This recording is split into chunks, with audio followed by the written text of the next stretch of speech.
Whitehall, 1212.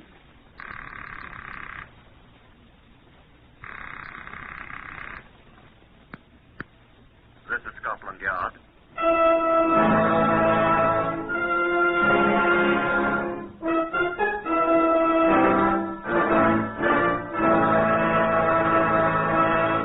For the first time in history, Scotland Yard opens its official files to bring you the authentic, true stories of some of its most baffling cases.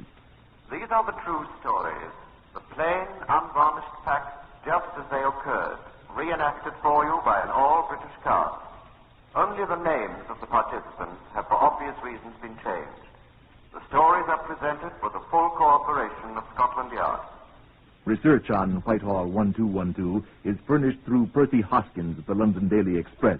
The stories for radio are written and directed by Wyllis Cooper. Listen now to Chief Superintendent John Davidson, curator of Scotland Yard's famous Black Museum, for a briefing on case number 270809. Good afternoon. I hope you don't think that we're mere souvenir collectors here in the Black Museum. We do collect articles that have figured in many of the crimes we have solved. But we have better reasons for doing so than the morbid satisfaction of gloating over them. They form a kind of criminal compendium, not of how to do murder, but how murder has been done. And the items we have on our shelves here fall into several categories. Illustrations of motives, demonstrations of methods and means, and examples of the mistakes that caused the murderer's arrest and punishment. Of course, we have these souvenirs from other types of cases, but the reputation of the Black Museum rests largely upon the predilection of the human race for violence and unlawful death. If you're contemplating this oldest of crimes, bear in mind the fact that here at Scotland Yard we have thousands of reminders of the hopelessness of it. And change your mind before the hangman says to you, "Stand here, please," as he did to the man who owned this dark gray shirt. Yes, that's blood on it. Some of it is his. Chief Inspector Eric Lincoln solved that case, number 270809. I'll ask him to take over. John, you're always quoting a verse from the Bible about the wicked fleeing when no man pursueth. Proverbs 28th chapter, first verse. And what happens when the wicked stand still and all men pursueth? You can't pursue a man that's standing still, Eric. But when he joins the pursuit, he stumbles over the last man in the race, John. Now, who's the last man? The hangman.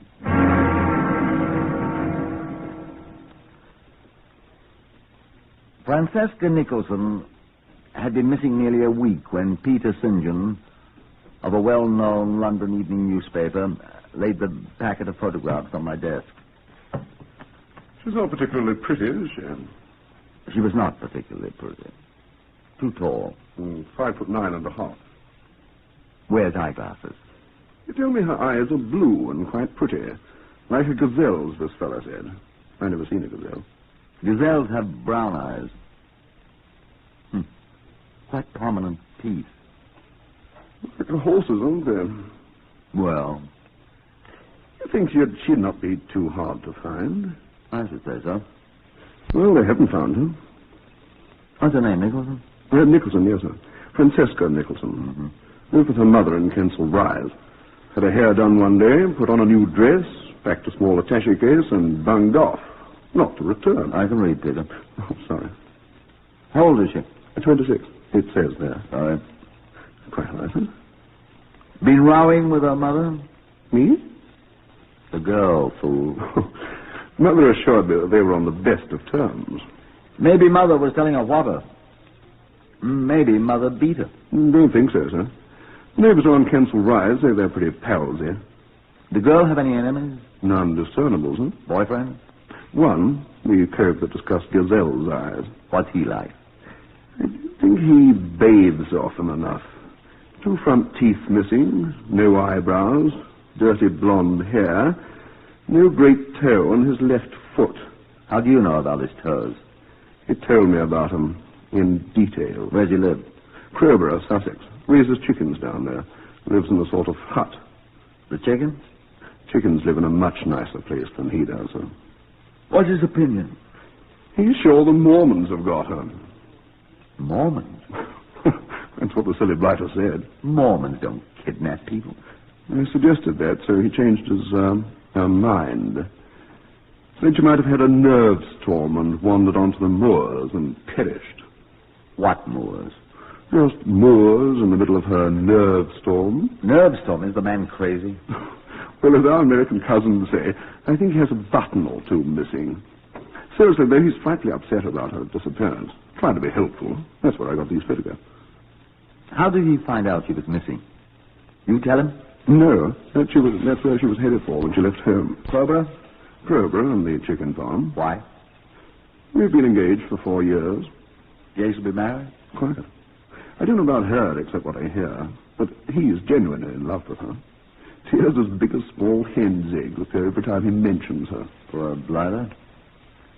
Well, did she go to visit him often?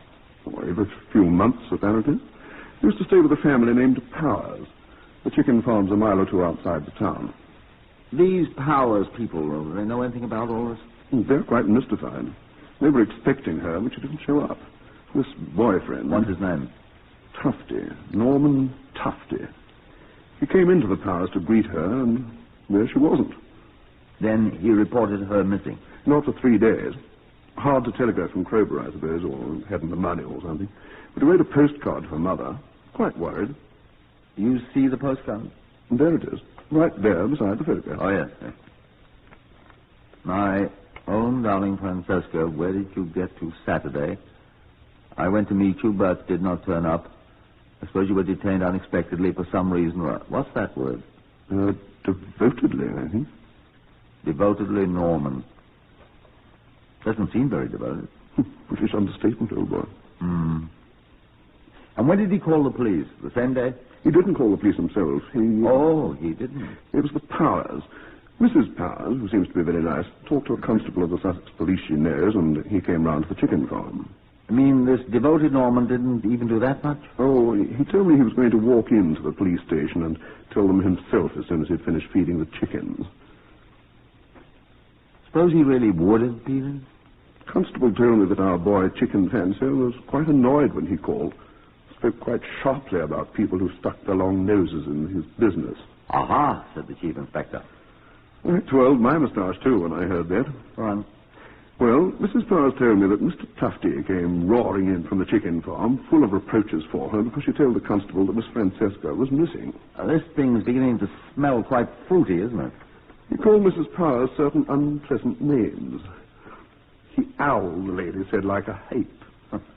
Mr. Powers heard the altercation and came up, threatening to dot him one, and Norman left in a towering but ineffectual rage.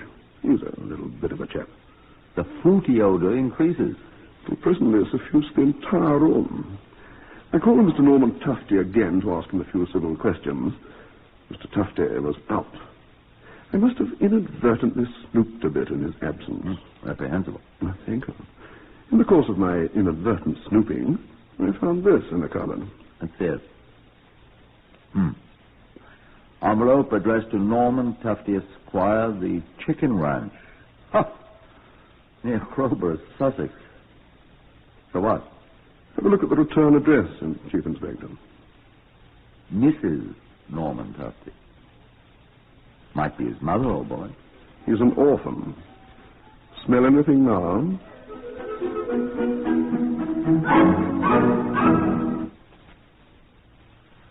After receiving permission from the Sussex Chief Constable, I went to Crowborough and Peter St. John with me.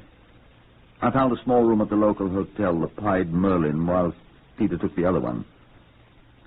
After breakfast the next morning, worst I ever ate in my life, we tramped out to the chicken farm. Mr. Norman Tufty kicked at a hungry hen who was investigating the contents of a peak-green biscuit near the door of the hut, and walked towards us. Peter St. John hadn't exaggerated when he spoke of Tufty's disregard for baths. He reminded me of a crafty pig. He smiled an unpleasant, gap-toothed smile at Peter. Oh-ho! Oh, Mr. Tufton. The journalist fella. You remember me? Snooper. Asking questions. May I present... I don't want to know no more of your ilk, mister. What do you want now? I was interested in what you might have heard of your fiancée, Mr. Tufton. Think I've murdered her? Who's trying to pick up any news? Well, I haven't heard anything, mister. No news at all? Give you a spot of news for half a crown. Done. What's the news? I killed her. Oh, did you? Killed her dead. Buried her, too. Where, Mr. Tufton? See where that old black hand's scratching? There by the old tree stump. Ah, that's the place. Dug a hole and buried her deep. Well, tell me how you killed her, Mr. Tufton. Hit her over the head with the axe. She didn't half bleed. That her blood on your shirt, Mr. Tufty? Who's this fella? This, Mr. Tufty, is Chief Inspector Lincoln of Scotland Yard. Well, blimey. Let's give it out as good as you get. That's rich, that is. Chief Inspector of Scotland Yard.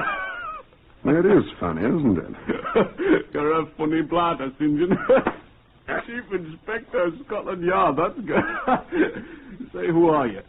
Another one of those journalist chaps or what? As a matter of fact, sir, I am Chief Inspector Lincoln of Scotland Yard. I'm all right, man. Even talks like a Scotland Yard bloke right out of the cinema. And here's my card. You're not going to arrest me, are you, sir?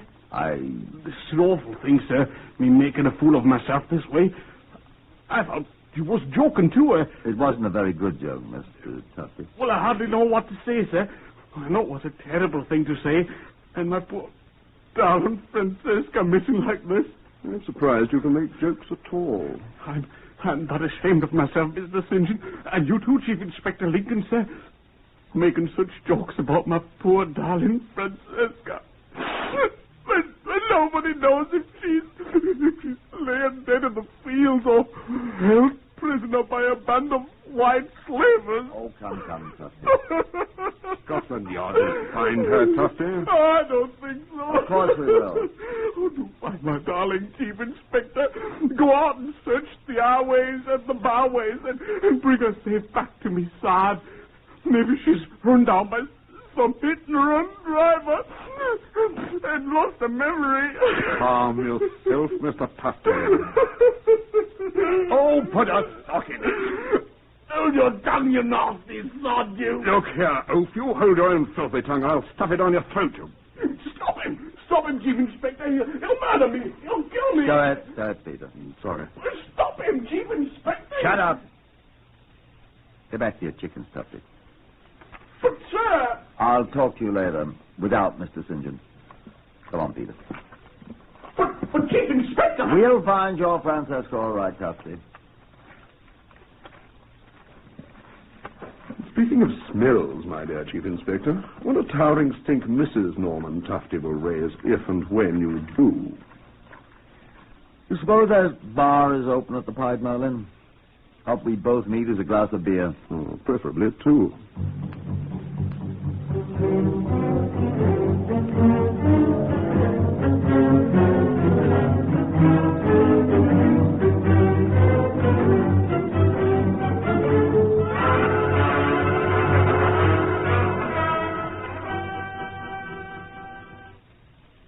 The bar was open, and the beer, by contrast to the breakfast, was reasonably satisfactory. Peter swilled down his first glass and set it down. And what do you make of that, my dear Watson, inquired Holmes. The man's crackers.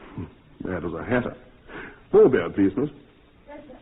Doesn't like you, does he? Score 1-1. I don't like him. You porter fellows ask too many questions. Think that was why he told us that fairy story? No. What do you think? About the same as you think. Oh, thank you, miss. I'm of two minds. Are you? One, he's either insane, Probably. or two, he's resorting to an old device which has been used successfully by better men than Norman Tufty, Esquire. Which is? Telling a half-truth in the hope that nobody will believe him. You think he killed the girl?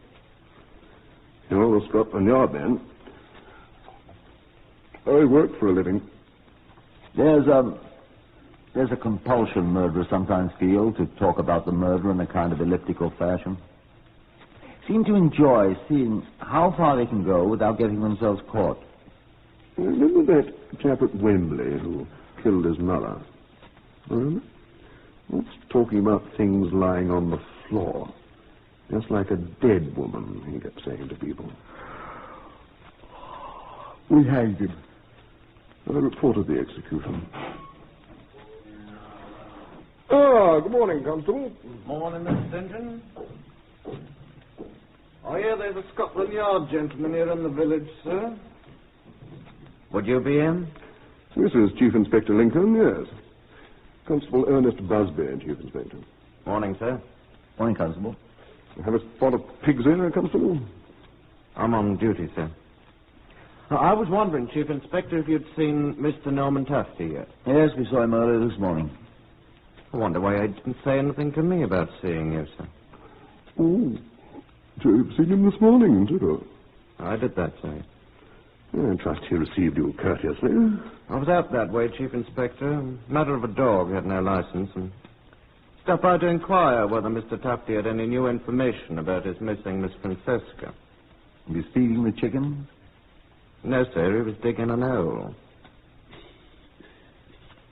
Digging a hole, eh? Well, more properly, sir, filling up an hole. One of his hens had died of the pip, sir, and he was burying her.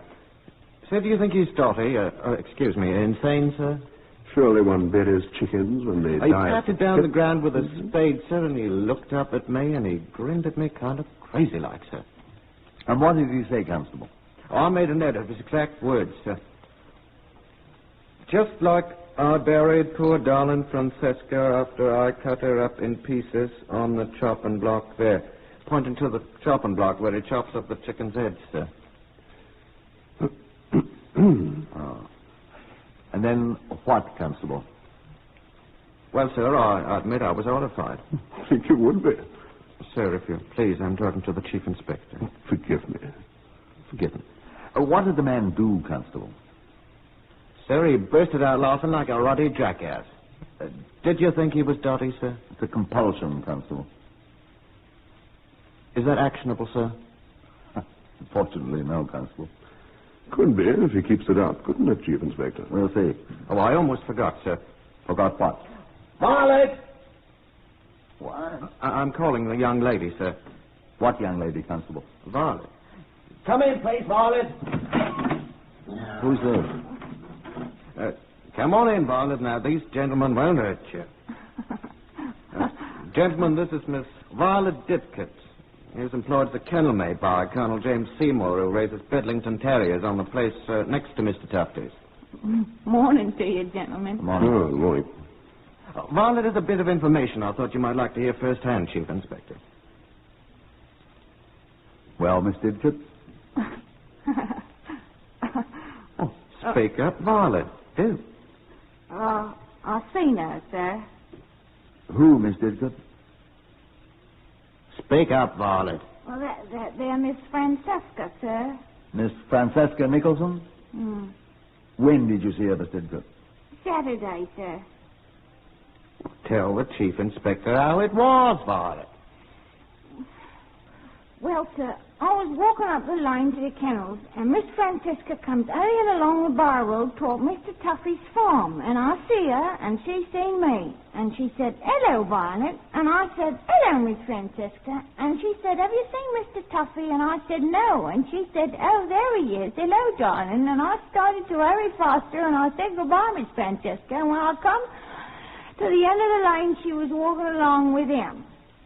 What time was that Saturday, Miss Dipkett? Oh, about after 2 on Saturday, sir. That's all she knows, sir, she told me. She was carrying one of the little suitcases, sir. An attaché case? Oh, one of their little suitcases, sir, like a doll baby suitcase. Can I go now, Constable, please? Yeah, unless you wish to ask any more questions, Chief Inspector. No, you may go, Miss Deacon. The doggies will be crying for their lunch, sir. Oh, by all means, let's not keep them from their lunch, Miss Deacon. No, sir. They get pig's liver and skimmed milk. Thank you, sir. Goodbye, sir. She telling the truth, you think, Constable? Violet did get down no hour to tell a lie, sir. She says she saw Miss Nicholson. She's seen her. What are you thinking so hard about, Peter?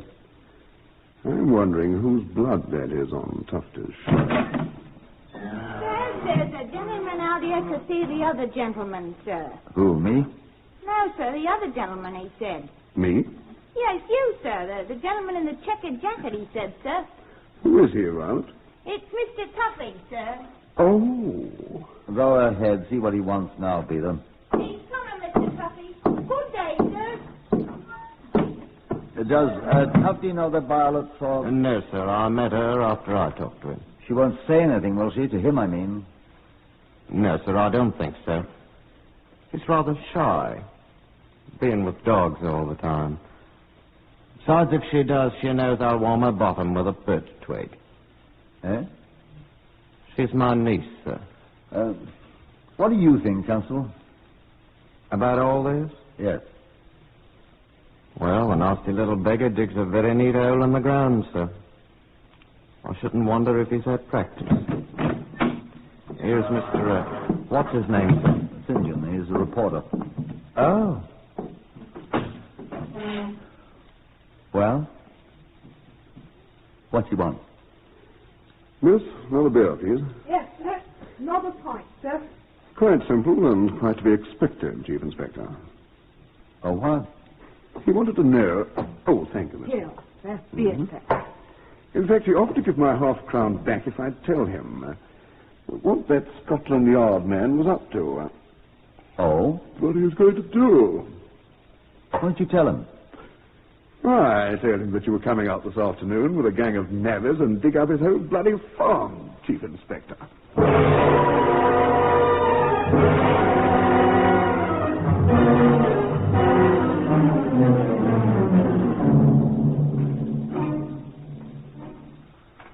I did not at once follow out the suggestion of Peter St. John, although I'd already made up my mind to find out whether Norman Tufty had been burying dead chickens or a dead woman.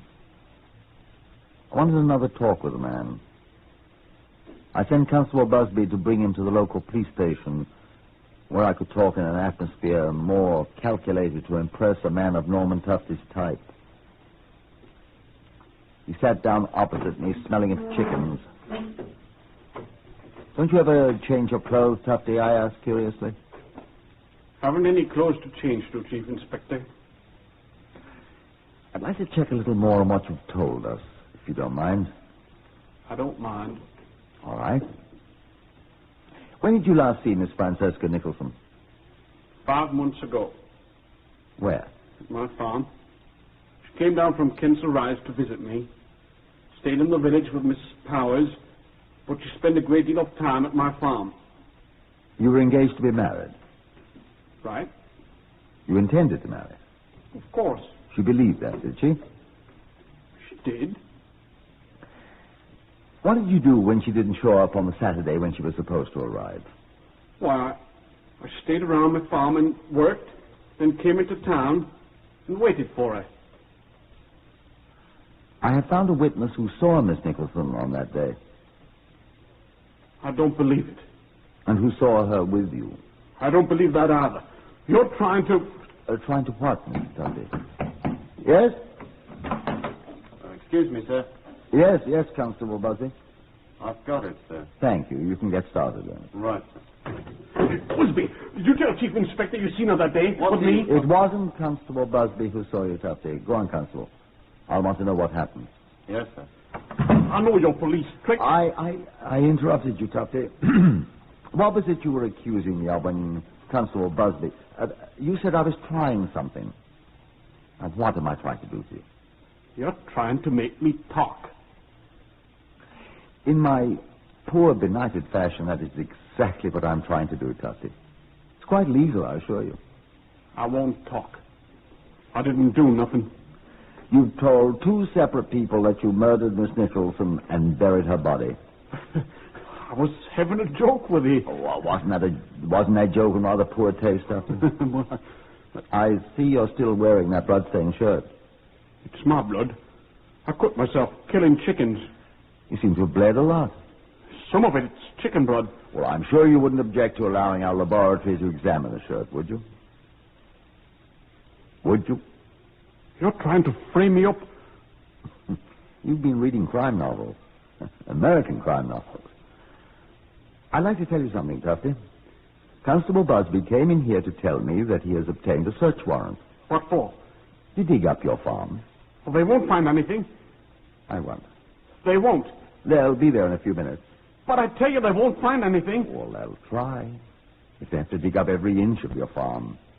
Beginning at that place where you said you were burying the chicken this morning, and progressing on to where you told Mr. St. John and me the body was buried, Tufty. Listen. I don't hear anything. What do you think they'll find? The body of Francesca Nicholson?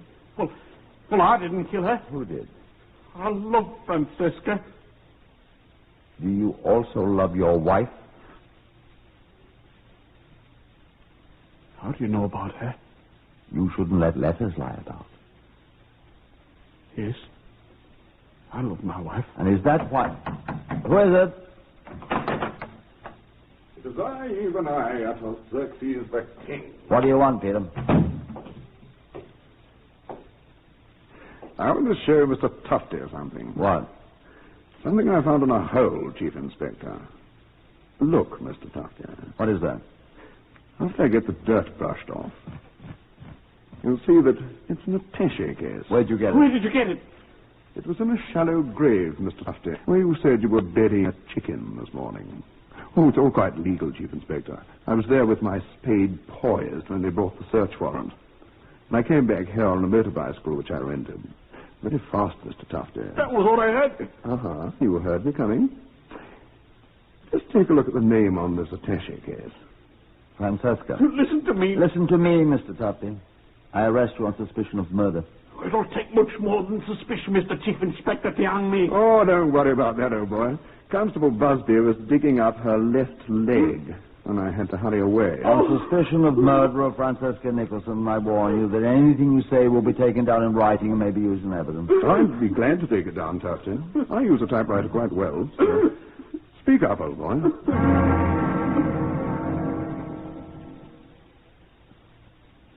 When the attaché case that had belonged to Francesca Nicholson was unlocked and opened, it contained one article, an unfinished dress for a baby. That was why Norman Tufty murdered her. He already had a wife, and he said at the trial that she had hanged herself at the farm when he told her he couldn't marry her, and the baby would have to be born without a name. It was easy to disprove that. The corpse's neck was not broken.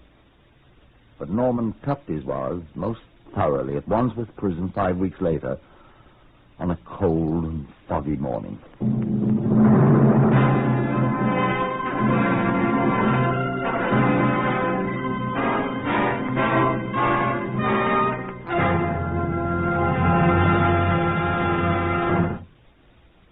Appearing today on Whitehall 1212 were Harvey Hayes, Horace Braham, Lester Fletcher, Morris Dallymore, Gordon Stern, and Patricia Courtley.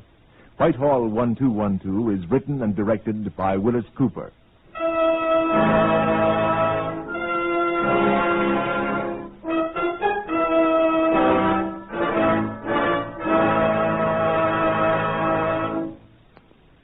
If your home is dry, there's no silt on the living room floor, you can be truly grateful. But you have neighbors who are much less fortunate. The victims of devastating floods appeal to you for help. Their immediate need is for food, shelter, for clothing, and medicine. There is another need which remains long after the floodwaters recede.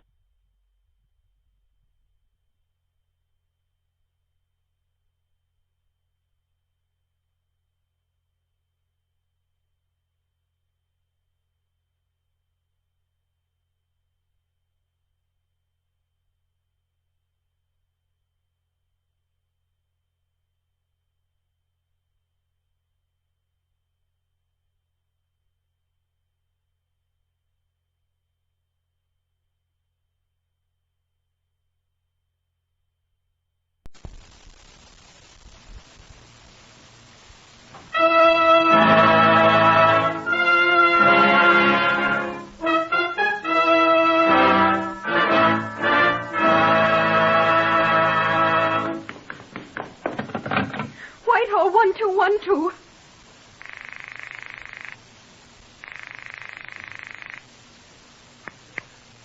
This is Scotland Yard.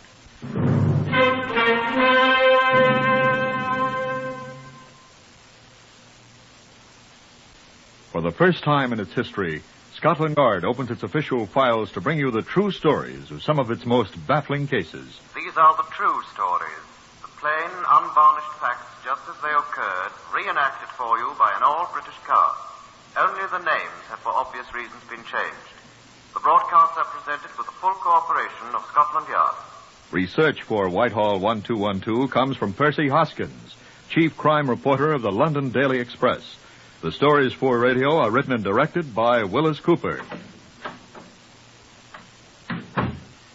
Now here is the custodian of Scotland Yard's famous Black Museum, Chief Superintendent John Davidson. Good afternoon. Now, here is what rejoiced under the name of a wireless set. Doesn't look a great deal like one, does it? As a matter of fact, I never did hear that this wireless set ever brought in any programs. Of course, it's true that there were no radio programs for it to bring in when it was constructed. But I never heard that it brought in any wireless messages either, although I'm told that there were plenty of them. No, I'm afraid this invention was completed with the sole intention of selling it, whether it worked or not. And it is true also that it did something. It helped start a man on his way to the hangman. You see, he was a murderer as well as an inventor. I shall ask Inspector George Wells, who knew him quite well, to tell you about him. Yes, I knew him. Tom Adamson, though, the first time I ever heard of him was when he died. I mean to say I never knew him when he was alive, and I never saw the man, but I got quite well acquainted with Tom and his habits, of course. I must agree that that's not uncommon with many of the professional acquaintances of a man in my job. They're either dead when you run across them or sometimes dead soon afterwards. Tom Adamson was an innkeeper. He had the Blue Anchor at Byfleet many years ago. Tom was what might be described as a hearty man. He was a hearty eater, a hearty drinker, and a good companion. He had a wife, Nancy, who survived him for several years. Tom had a good deal of money, too, at one time, although there wasn't a great deal left when he died, and Nancy spent that in various ways. They sent me to Byfleet from Scotland Yard one night at the end of March in 1924. A chap named Harry Coombs, a newspaper man I knew in London, was sitting there when I came in. "Oh, Coombs," I said, "what are you doing here?" I heard an innkeeper had been poisoned, Inspector. Such a difference from the usual state of affairs, they thought it'd make a good story, so they sent me up. Are you here for the same thing? Do you think there'll be any necessity for me now you're here, old boy? Well, that's quite sporting of you, sir. But stay, do. Thank you. I'll let you see my notes. Good. Innkeeper seemed to be a good fellow by all I heard. Liked by everyone. Who poisoned him, then? I haven't found out yet. Let you know when I do, though. Excuse me, I've got to see a Superintendent Brady. He's having a supper. I'll tell you all about it. I know more than he does anyway. The dead man's name was Tom Adamson, aged 41, good man with a bottle. Gave up the ghost in audible agony this morning at 10:30. How do you know? Had a glass of fruit salts, it seems. Said, "Strike me pink," and almost immediately was struck pink. Or whatever color one is struck by strychnine. Strychnine? That's what the medical gentleman said. How do you know? Superintendent Brady told me. And the medical gentleman name of Auchincloss. Auchincloss? Auchincloss. Oh. He also confided in me. Better listen to me. The superintendent is at this moment up to his eyebrows in bubble and squeak, or something equally horrible, and won't talk.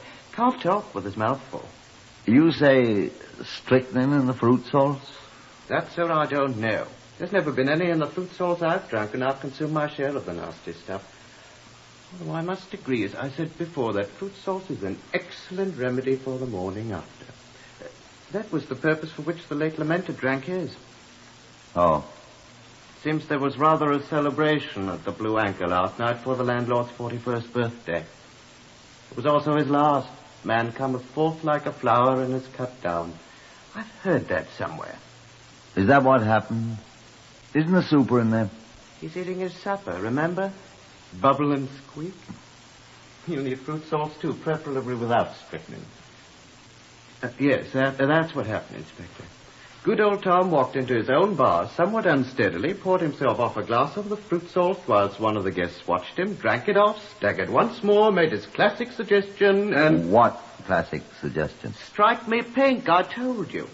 Lurched off to his own fair white bed, howled loudly, causing the guest to abandon his breakfast and summon Dr. Auchincloss. Dr. A arrived, heard Master Tom howl once more, and watched him expire. Huh. Exactly what I said. Dr. Auchincloss, also being a police surgeon, is a suspicious man.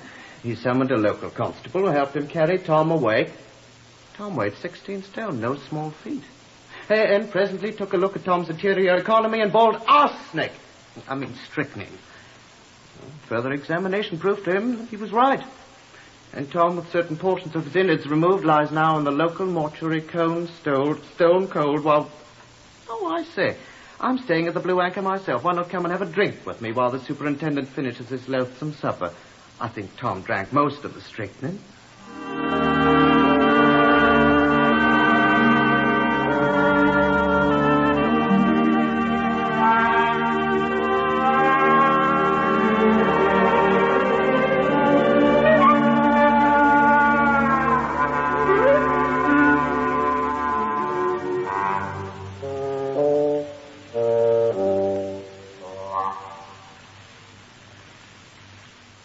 I declined Mr. Coombs' offer with some degree of alacrity. It was obvious that he had been looking on the contents of the Blue Anchor's bar without fear of either fruit salts or strychnine.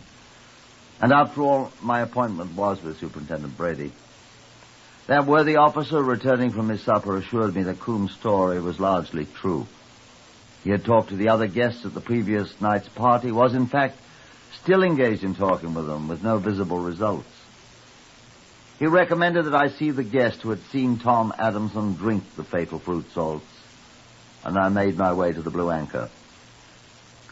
I found the guest in question, a foreign-appearing man named Aristide Forel, who wore a carefully groomed black beard and had the brightest eyes I've ever seen. I sat down beside him as he ate ham and eggs. Will you share my ham and eggs, monsieur? I didn't get an opportunity to explain that I'd already eaten. You are the agent of police, no? The detective from London, from Scotland Yard, no? I didn't know how he knew that, or I'd guessed it.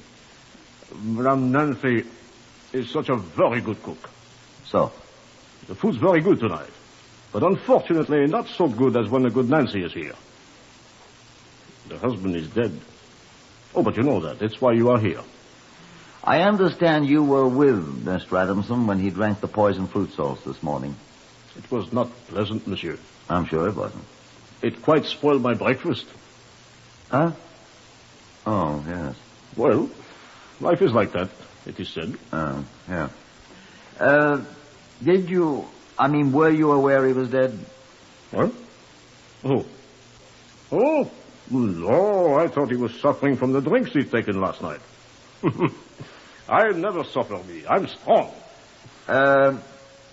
Where is Mrs. Adamson? Do you know? Ah, the dear Nancy.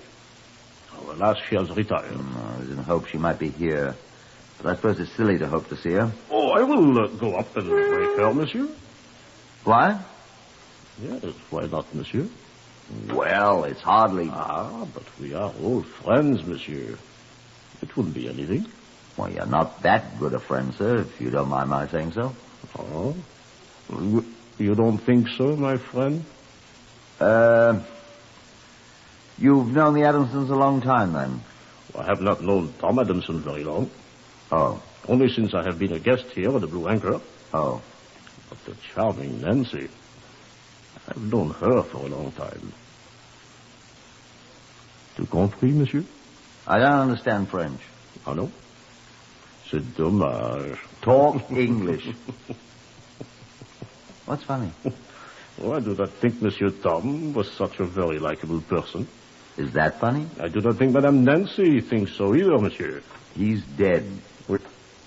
What are you trying to say to me, Monsieur, Forel, monsieur. Aristide, Paul, Marie Forel, l'ancien ami de Madame Nancy. What's that mean? I don't understand French. It means Forel, Aristide, Paul, Marie, moi qui parle, monsieur. Me, Forel, the old friend of Madame Nancy. Speak up. At your service, monsieur Scotland Yard. What do you mean? Bien, monsieur. It is my duty to speak. Well, speak. Bien sûr. I met Madame Nancy Adamson many months ago. Here? In France, monsieur. What was she doing there? She said she was visiting some relatives of hers. Pierregot, in the province of Picardy. Yeah? My town is 4 kilometers away from Pierregot, Moulin-au-Bois. Well? I met her. And? I flatter myself that we understand each other. Oh. Yes, monsieur. You'll have to talk much more plainly than that. Monsieur. I'm waiting. Nancy asked me to come and visit her here. She did? Oui, monsieur. I was not asked for payment. I am a real guest, without pay. I must ask you why. Think, monsieur. I said Madame Nancy and I had come to an understanding. You're in love? Is that what you're trying to say? Will you answer me, sir? We once were. Well, speak up, please. We once were. Mind telling me what that means? I am not in love with Madame Nancy now, monsieur. Why not, may I ask? Because her husband is dead. Well, why should that discourage you? I mean because her husband has been murdered. Because he has been poisoned. Well, I should think that would have the opposite effect. No. Well, I don't understand it. I'm sorry. How did you and Tom Adamson get along, Mr. Farrell? Alas. We were on the best of terms. Oh, were you? Yes. I think you have something to tell me. Tom Adamson was going to invest money in my invention. Oh, you're an inventor. I am. I have invented a wireless set. A very good one. The best. Did Tom Adamson have money then? He had. Now he's dead. Madame Nancy will have the money. Of course, naturally. She did not wish the good Tom to give me money to invest in my invention. You amaze me. I shall never be rich. I'm very sorry. But Madame Nancy will. She will have poor Tom, my friend, all his wealth. Well, good for her. She will not invest in my invention. No? She tried to prevent poor Tom from investing with me. Why? Monsieur, she wanted poor Tom's money for herself. Well, she's got it. Oui. Pauvre Tom. You saw him drink the poisoned fruit salts, didn't you? I was sitting in this very chair eating my breakfast when he came in. He said to me, Forel, my friend, I'm going to give you a check now. How much, did he say? Oh, I think it would have been a very substantial amount. Despite what my wife thinks, he said.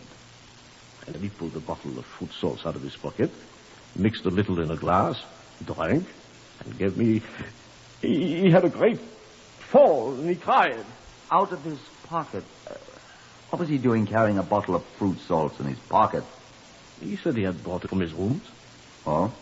The rooms occupied by Madame Nancy and him. Look here. He brought it from his rooms where... Where he and Madame Nancy lived. The poison must already have been in the bottle.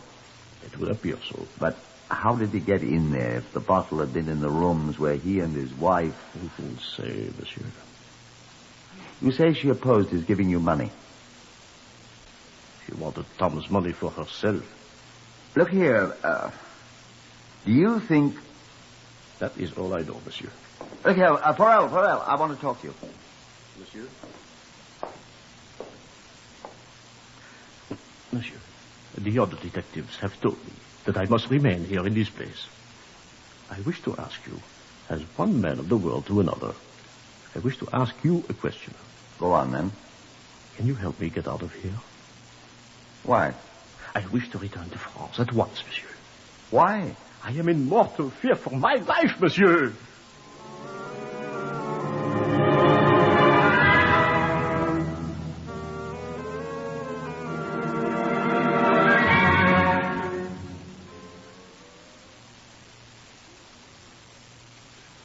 The bearded little inventor had put a new thought into my mind.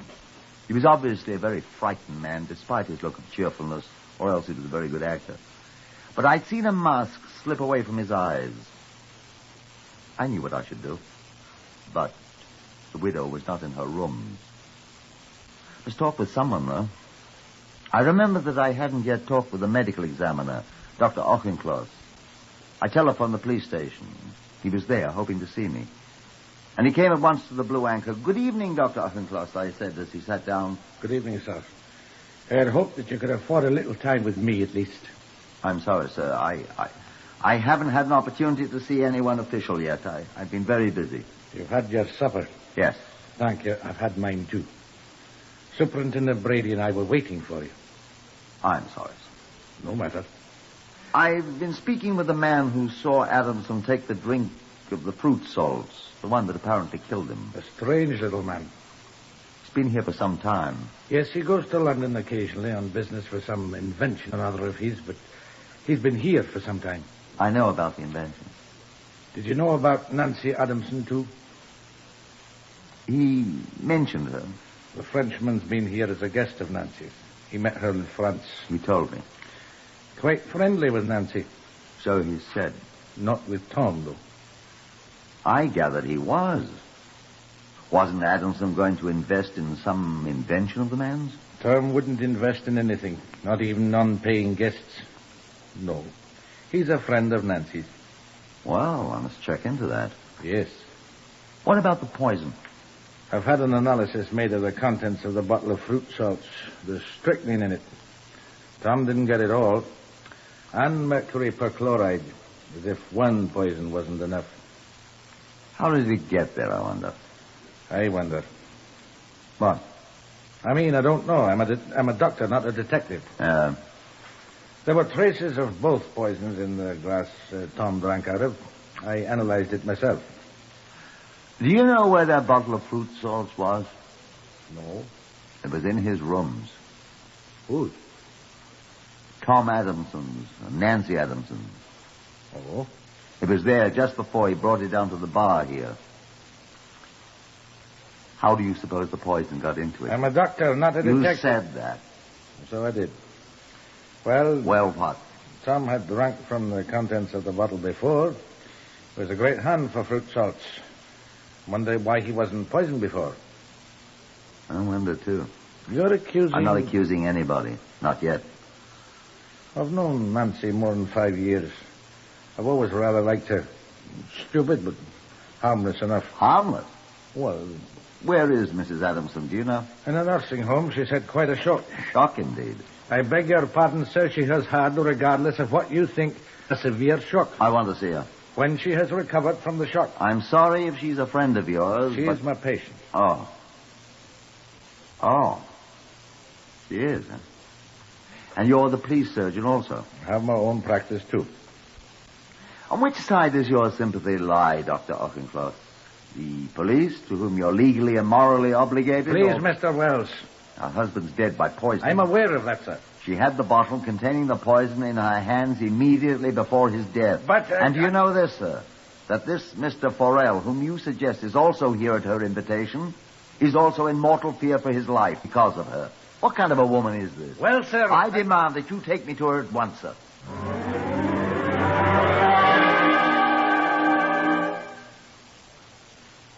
You are listening to Whitehall 1212, to another true story taken from the official files of Scotland Yard.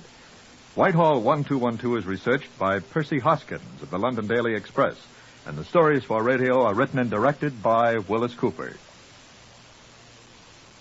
In this story, that of the case of the poisoned innkeeper of Byfleet, Inspector Wells of Scotland Yard has just demanded that he be permitted to see the woman about whom he has heard a strange story, the wife of the murdered man. The inspector speaks.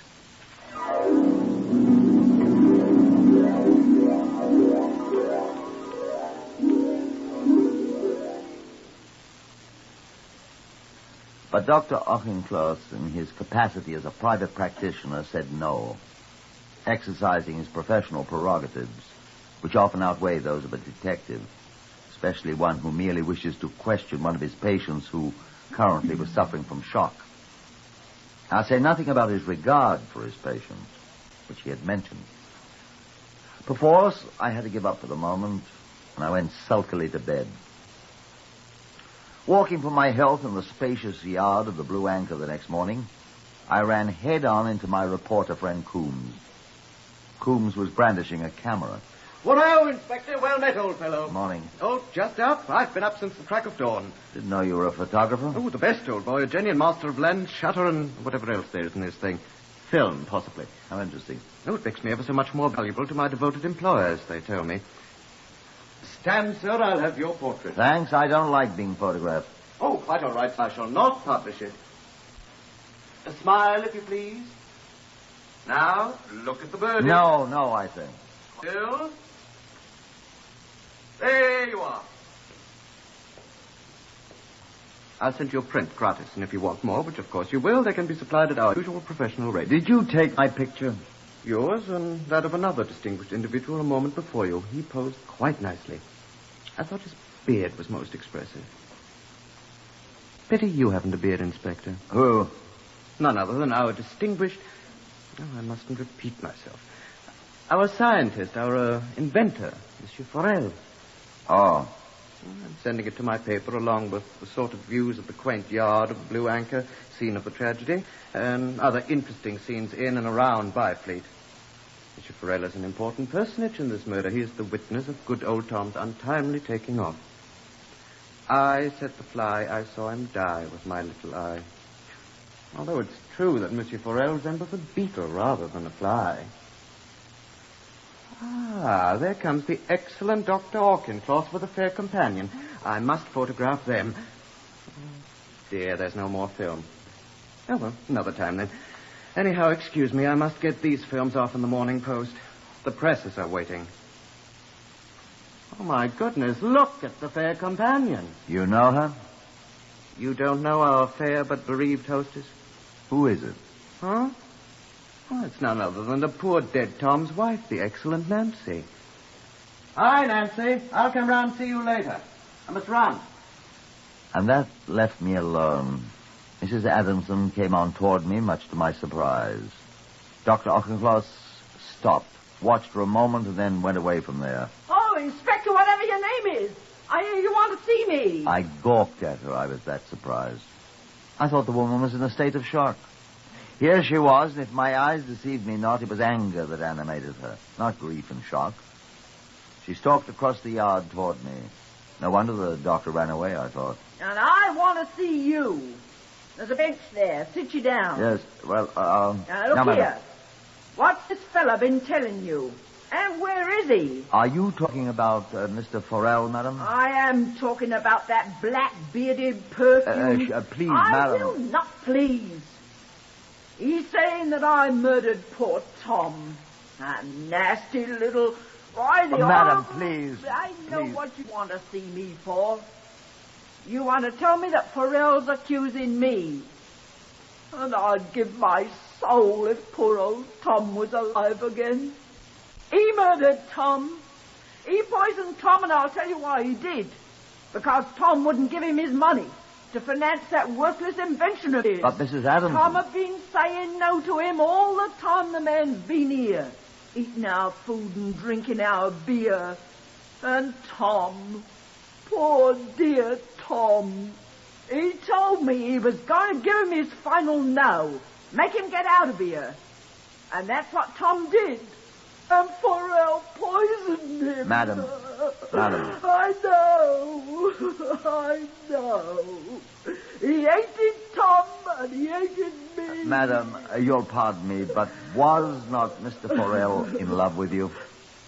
Inspector, if you are an inspector... I am, madam. I'll not permit you to insult me. Excuse me, madam. Wait. Has that man told you that he's in love with me? Well, he said he was at one time. I suppose he also said that I'm in love with him, the filthy brute. He said that you invited him to come and visit you here. Oh, Oh, you may stop, Inspector. Eh? I'll do the talking now before you insult me any more. But Be quiet. I'll tell you the truth. I met that man in France. That's what he's... I said be quiet, sir. I met him in France and I heard about his wireless set. And he learned who I was. That my husband, my poor Tom, had some money. Poor Tom. Well, that's what he called it. Be quiet while I talk. Only 2 weeks after I came home, he showed up here. Didn't you invite him, madam? I did not. He came here to try to get money out of Tom, and Tom wouldn't give him none, and he stayed on, and poor Tom wanted to put him out.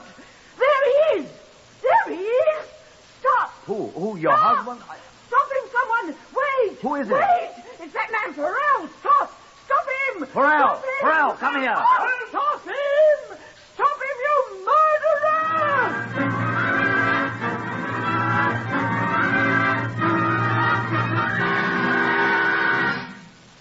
Farrell disappeared, as well he might. Mrs. Nancy Adamson fainted and was put in bed in her own room under the expert care of Dr. Offencloth.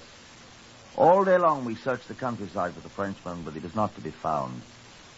I gave up about 6 o'clock, and with Mrs. Adamson safe in bed under the care of the good doctor, I sat down in the bar of the Blue Anchor for a much-needed glass of beer.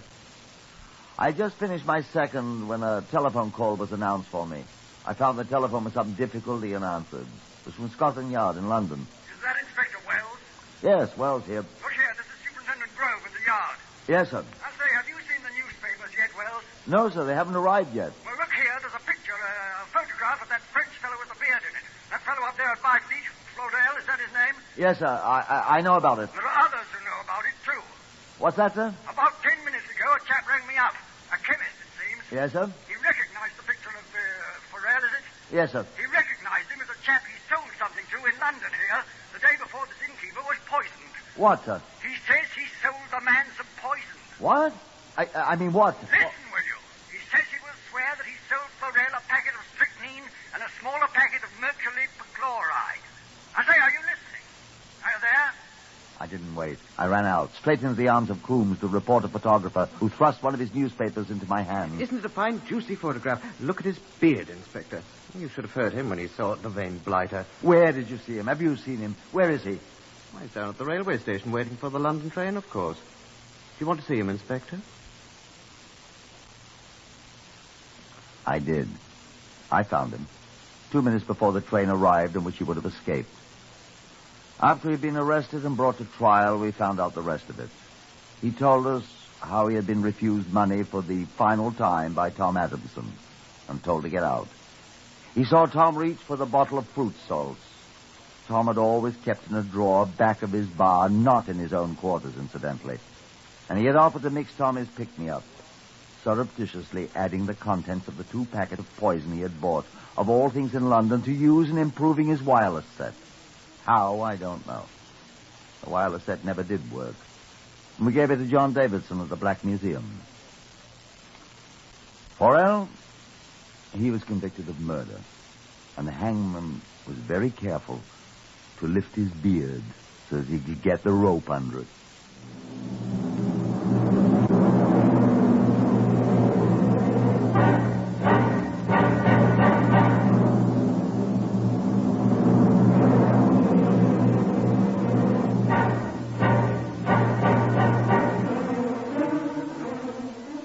You have heard Whitehall 1212 with another true dramatization of a case from the official files of Scotland Yard. Heard today Horace Braham as Inspector Wells.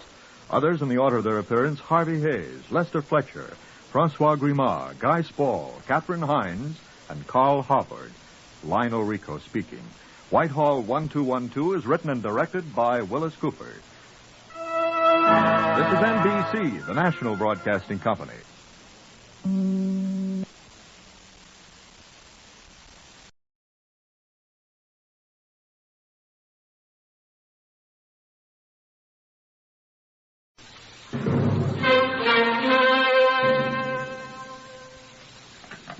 Whitehall 1212.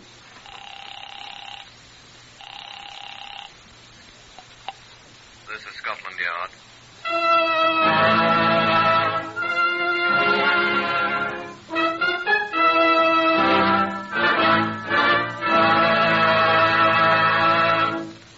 For the first time in its history, Scotland Yard opens its official files to bring you the true stories of some of its most important and baffling cases. These are the true stories. The plain, unvarnished facts, just as they happened, reenacted for you by an all-British cast. Only the names have, for obvious reasons, been changed. These broadcasts are presented with the full cooperation of Scotland Yard. Research on Whitehall 1212 is by Percy Hoskins, Chief Crime Reporter for the London Daily Express. The stories for radio are written and directed by Wyllis Cooper. The voice you will now hear is that of Chief Superintendent John Davidson, who is in charge of Scotland Yard's famous Black Museum. I'm sure I don't know whether a woman's stockings come in pairs. That is, shaped separately for right and left foot as shoes are. And I fear I shall never know or remember if I do. However, I do know that this one was for the right leg. And I remember further that its color was described as dream dust. Why, I'm sure I don't know. Looks a sort of a light khaki to me.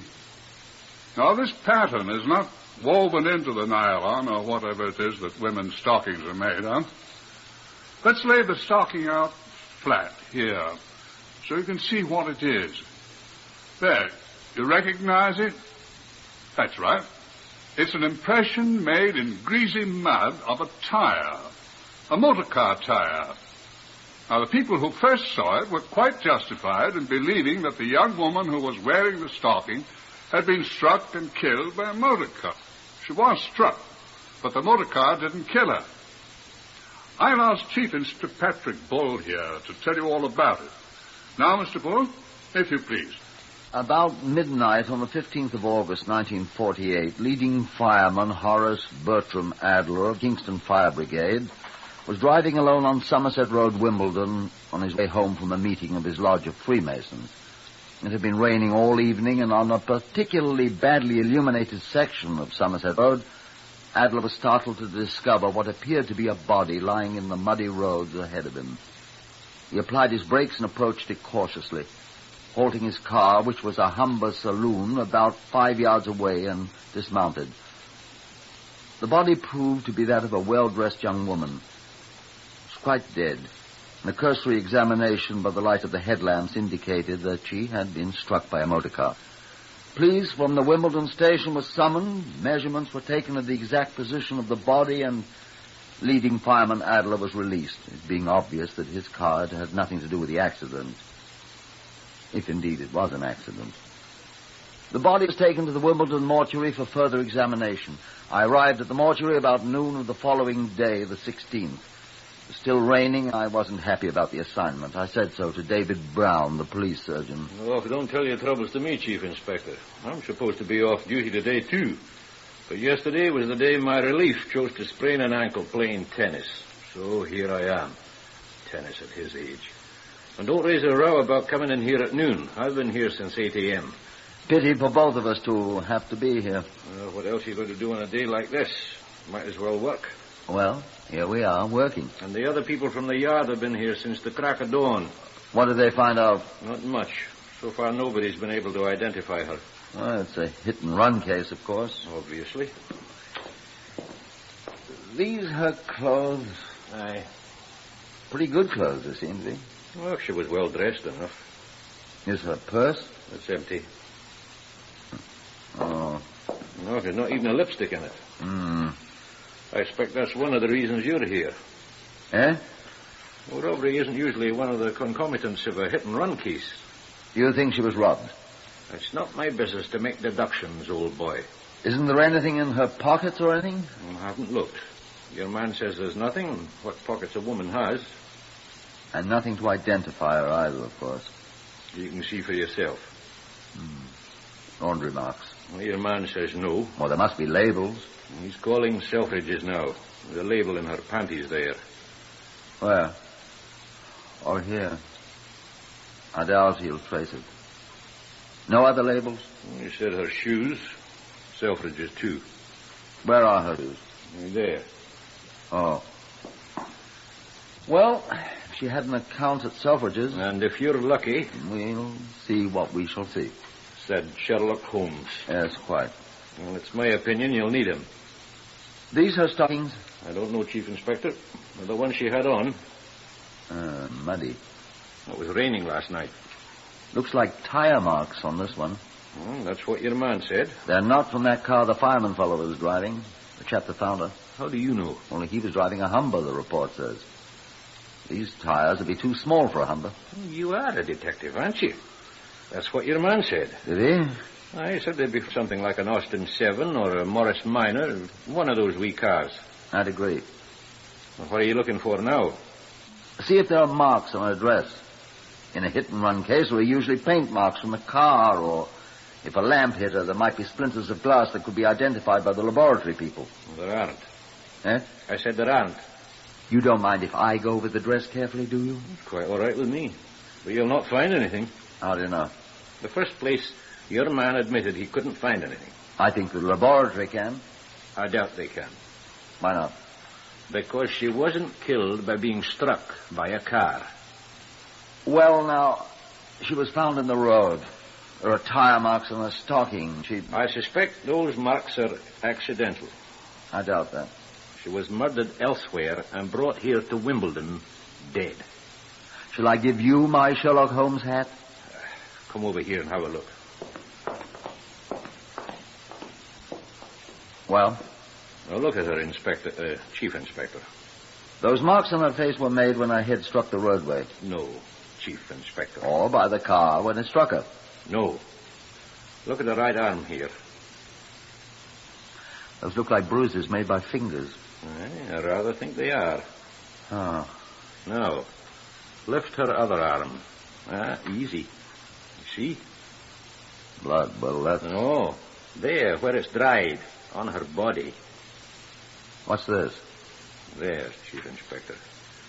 In the second intercostal space, if you'll observe carefully, you'll note that an edged instrument has been introduced, which has severed one or both of the superior intercostal arteries.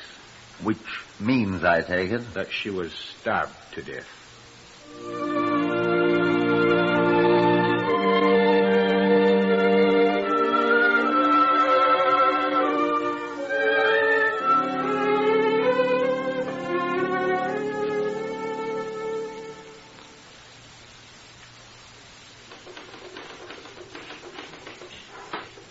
This message for general circulation. Information required.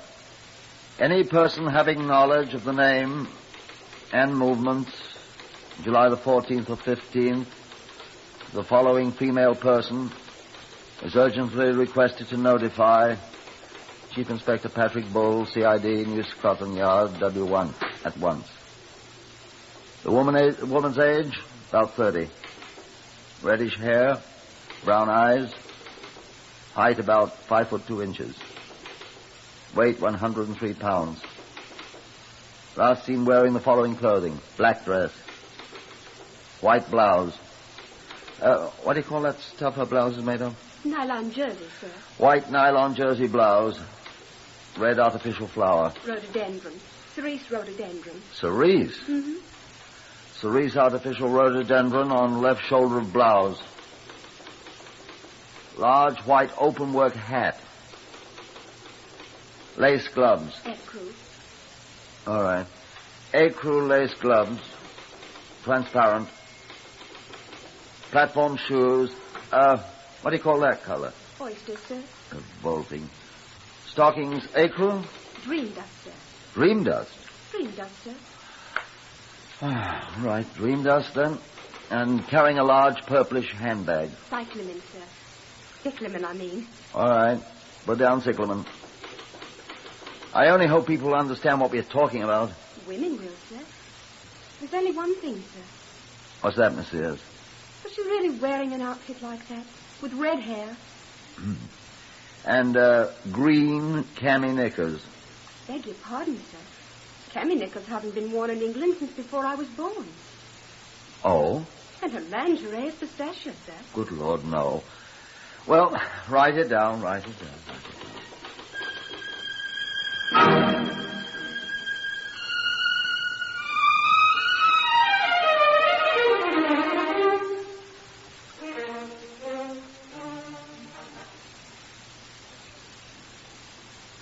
I must have been mistaken.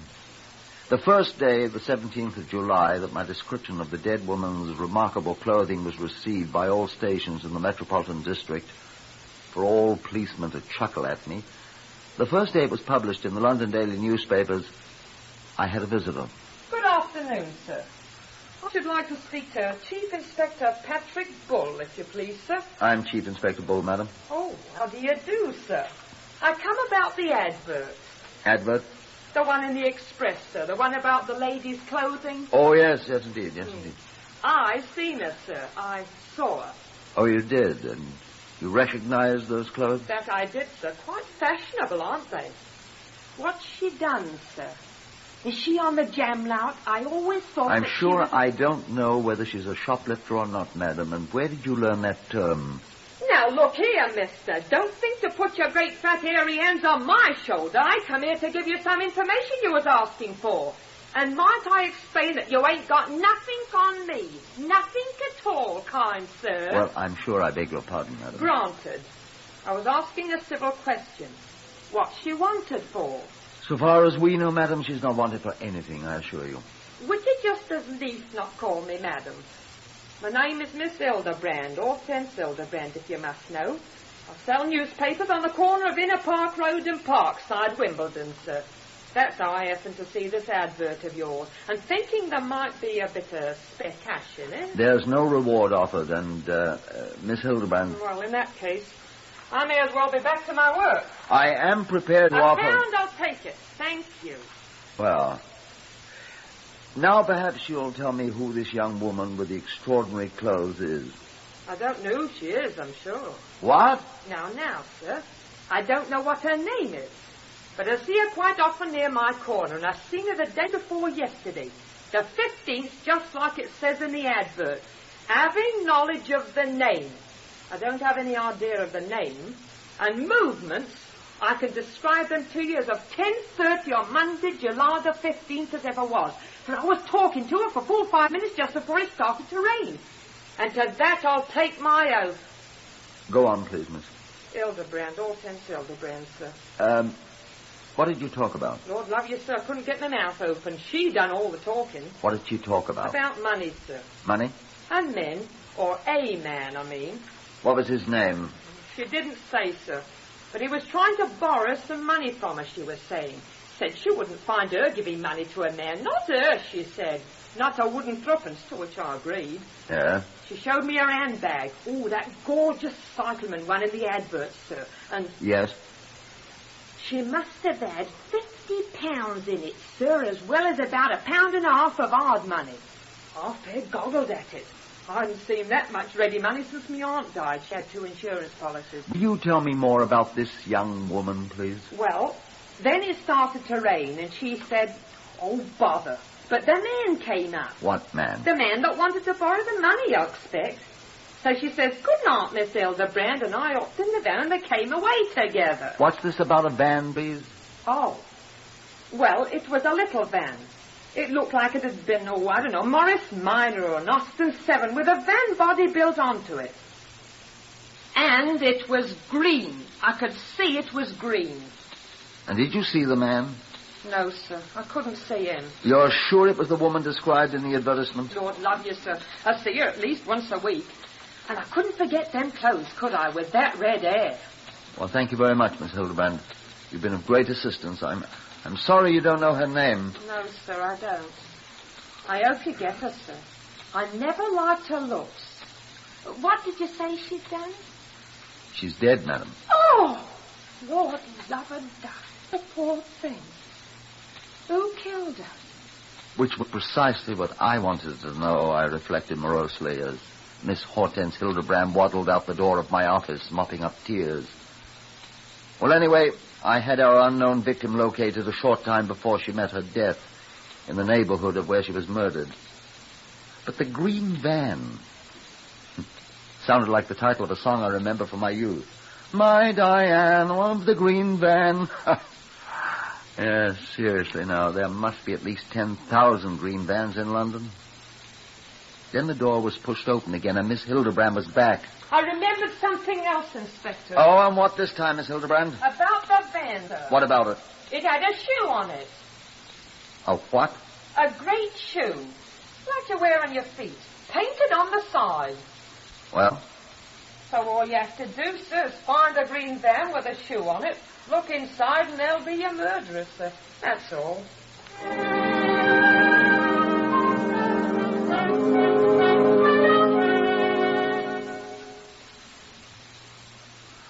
What would you think that a shoe painted on the side of a delivery van would indicate to you? That's right. Someone who deals in footwear or repairs it or... In the telephone directories of Greater London, there are 276 pages devoted to the practitioners of the profession of St. Crispin.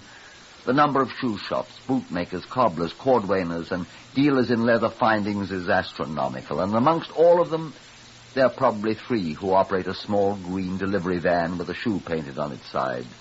I contemplated suicide. But I found myself seated in a bombed-out cellar that had formerly housed a famous pub, along with John Davidson, the Black Museum man, and David Brown, the police surgeon from Wimbledon.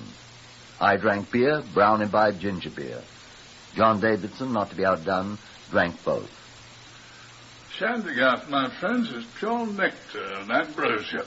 Well, you can have it, sir. I'll take my beer bitter. And my ginger beer unadulterated by it. You boys have no imagination. My imagination staggers at the thought of interrogating every person in London remotely connected with boots and shoes. And saying, what colour are your bands, sir, to each of them? Well, somebody will say green. By the time we get to him, he'll probably have it painted amethyst. Have you started looking for the owner yet, Patrick? This morning, sir. No results, of course. I've heard of none. How many of these people will you have to see? About 40 billion, roughly. Seriously? Well, I reckon actually about 10,000. Perhaps 11. Don't you think so, David? 12, I should think, at least. How many are there in the Metropolitan Police? Not enough. I just finished reading Sir Harold Scott's report. How many? 15,647, including 67 pensioners and 122 auxiliaries. That many? Well, that was last December 31st. I should say we gained a few since then. That includes chief superintendents, police surgeons, chief inspectors. All sorts of persons who couldn't be expected to go around knocking on doors and asking questions. Signalers, laboratory technicians, motor car and motorcycle drivers. Well, say only half of the full 15,000 are effective to you. 8,000. At that rate, if my guess is correct, about the number of people to be called on. Each one would have only about a call and a half to make. Oh, that's not such a tremendous job. Especially when you're sitting here drinking ginger beer. Well, don't you feel better, Patrick? It isn't quite as simple as that, sir. Nor as hopeless as you thought, is it? Well, sir, I must admit. But what if that wasn't a shoemaker's van? Set your mind at ease about that, Chief Inspector. What do you mean by that? When you telephoned me about the shoe business idea, I popped down round the corner and borrowed a shoemaker's knife from the cobbler. And? I tried it on the wound. Oh, did you? It just fits. So I rather suspect that our killer used the shoemaker's knife, too.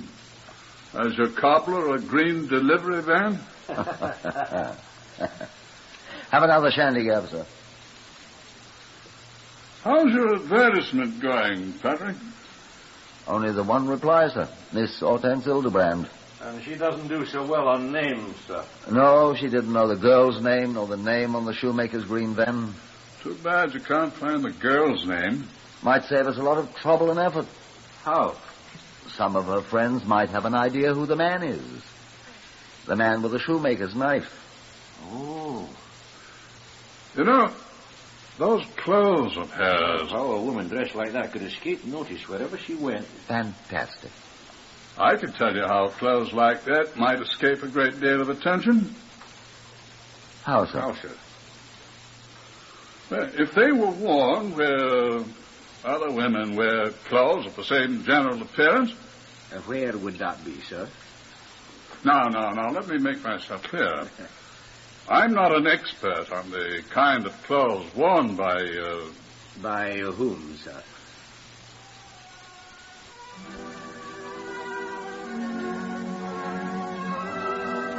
music hall performers.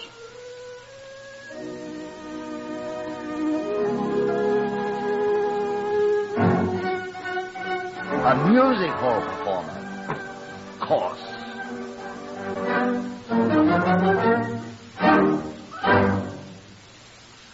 Neither of John Davidson's ideas was as easy to work out as they first appeared. If I could be permitted, I think I should have to say that there's many a slip betwixt an idea and the relic of a crime hung on the wall of the Black Museum. But John was right, as I must admit he usually is.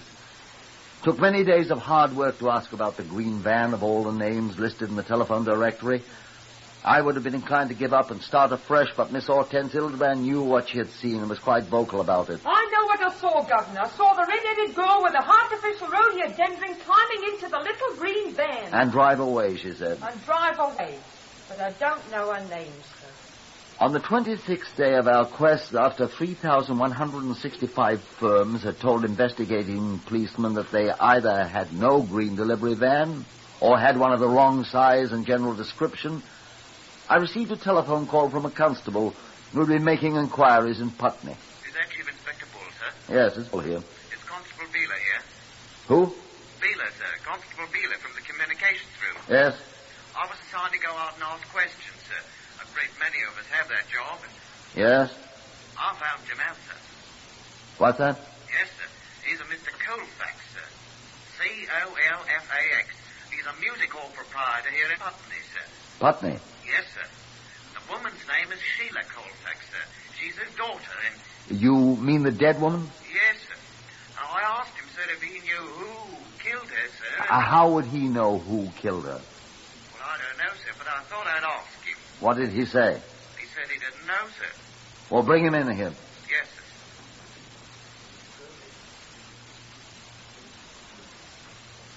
He doesn't want to come, sir. Why? Well, sir, he hasn't seen hide nor hair of her for 2 years, he says, and he don't want to see her now. Isn't that right, sir? Yes, he doesn't want to see her. Why? Him and she's estranged, sir, so they don't like each other. Look here, Constable. Ask the gentleman where he was on the night she was murdered, the 15th of last month. Don't alarm him. I know where he was, sir. What? How do you know? He was in hospital, sir, with his legs broken. He's still in bed here at his home. He was hit by a tram, sir. Thank you, Constable. Beeler, sir. PC 317, A Division. I'm afraid we don't live right, I thought. That door, which had opened such a little way, closed with a dull thud.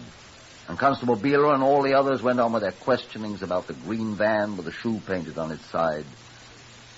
The 22nd day passed. The 23rd. 24th. At 4 p.m. on the 25th day, Mr. Fox was announced. He came in and sat down. Sidney Fox, Chief Inspector of the Fox Shoe Repairers, Tottenham Court Road. I'm your man. I think you'd better explain, Mr. Fox. I have a green delivery van. Oh? It's a Morris Minor chassis. It has a large shoe painted on each side panel. So? I could show it to you. Well, I'd like to see it. Where is it? In the firm's garage on Charlotte Street, just off Tottenham Court Road. We don't use it anymore. I should think you wouldn't. Oh, it isn't that. It isn't what you think. Oh? No, sir. We haven't used it since Lionel left us.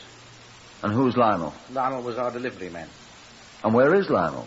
Well, he told Harry he thought he'd go to Spain. Who's Harry? My partner, my brother. I wish you'd be more frank with me, Mr. Fox. Why is this Lionel going to Spain?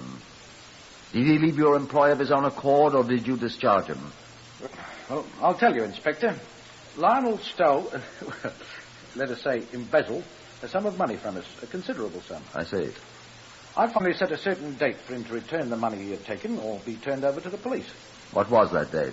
The 15th of July. I see. He did not return it. Well, he didn't even come back to the shop. But Harry told me Lionel had assured him he'd have the money that night. He knew where he could get it. He didn't say where? No.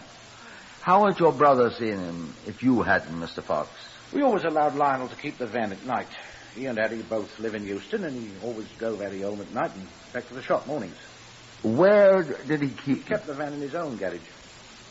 Is Lionel married? He had been. Well, the next day... 16th. Yes. Harry drove in alone from Euston. I said, where's Lionel? Where was he? Did a bunk, Harry said. Oh?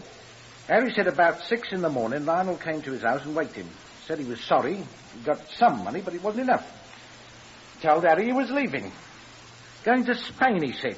Couldn't stand the disgrace and all that. Said the van was in his garage. Here are the keys. Bang over, he's off. And what did Harry do? Well, he went over to Lionel's garage. There was the van all freshly washed and... Washed?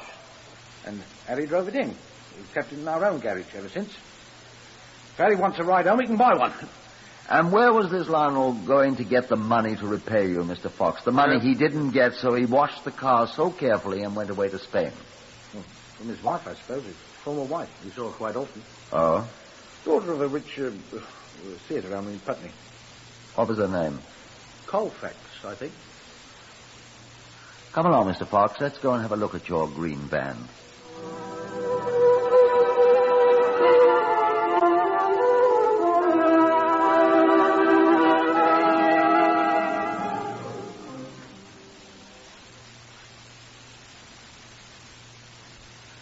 And so we found the green van. It had been carefully washed. Not carefully enough, though. There were bloodstains in the cab, and David Brown proved they were the same blood type as that of the murdered woman. And hidden under the seat cushion was the late Sheila Colfax's smooth leather wallet with 70 pounds in it. Not enough to give to Sidney and Harry Fox. There was a bloody fingerprint on the leather. It wasn't hers. And out in Lionel's garage where the car had been, the good Constable Beeler found a knife. A shoemaker's knife. Just like the one David Brown had tried on Sheila Colfax's body. The blood on it was her blood type, too. Oh, yes, and we found Lionel. He was hiding in the garage with a great tin of biscuits, a round of cheese, and a jug he refilled daily from the tap, he told us. The first thing we did was check his fingerprints with the one on the leather wallet. They matched, of course. So we arrested him. And when he'd shaved off his guilty accumulation of beard, he was brought to trial. It took the jury 15 minutes to bring in a verdict of guilty. And he was hanged at Wandsworth before the first frost. And a curious thing. Upon a thorough examination being made of the body of Sheila Colfax, it was discovered that she had been in the last stages of cancer at the time of her death. She would have died of that dread disease in less than 4 months. Perhaps she did have reason for wearing those fantastic clothes.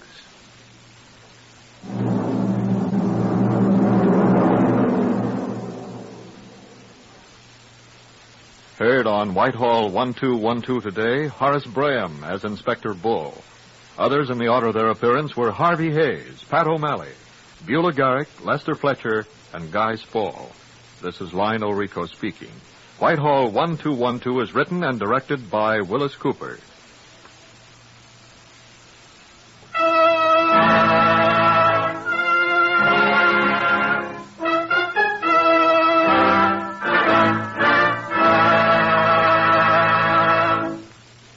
Every 20 seconds through the year, a fire breaks out in the United States.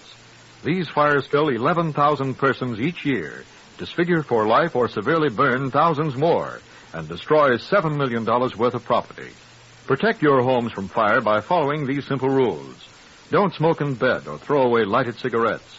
Clean out closets, basements, and attics. Any place where old newspapers, magazines, and inflammable materials are liable to accumulate. Remember, don't gamble with fire. The odds are against you. Follow the campaign of the next president on NBC.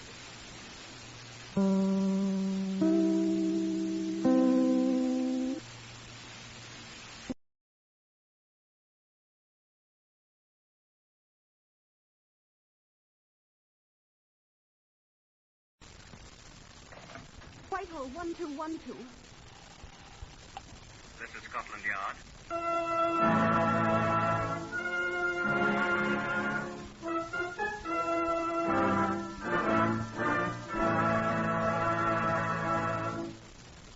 For the first time in its history, Scotland Yard opens its official files to bring you the true stories of some of its most baffling cases. Now the true stories. The plain,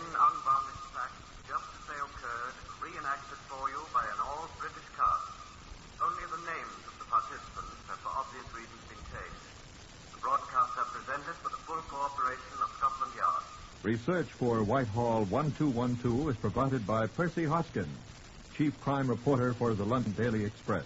The stories for radio are written and directed by Wyllis Cooper. The voice you will now hear is that of Chief Superintendent John Davidson, custodian of the famous Black Museum of Scotland Yard. Good afternoon. This curious object, curious unless you happen to belong to the fraternity of the Green Thumb, is not in the strictest sense a lethal weapon, but like most implements of husbandry, quite simple to make it lethal.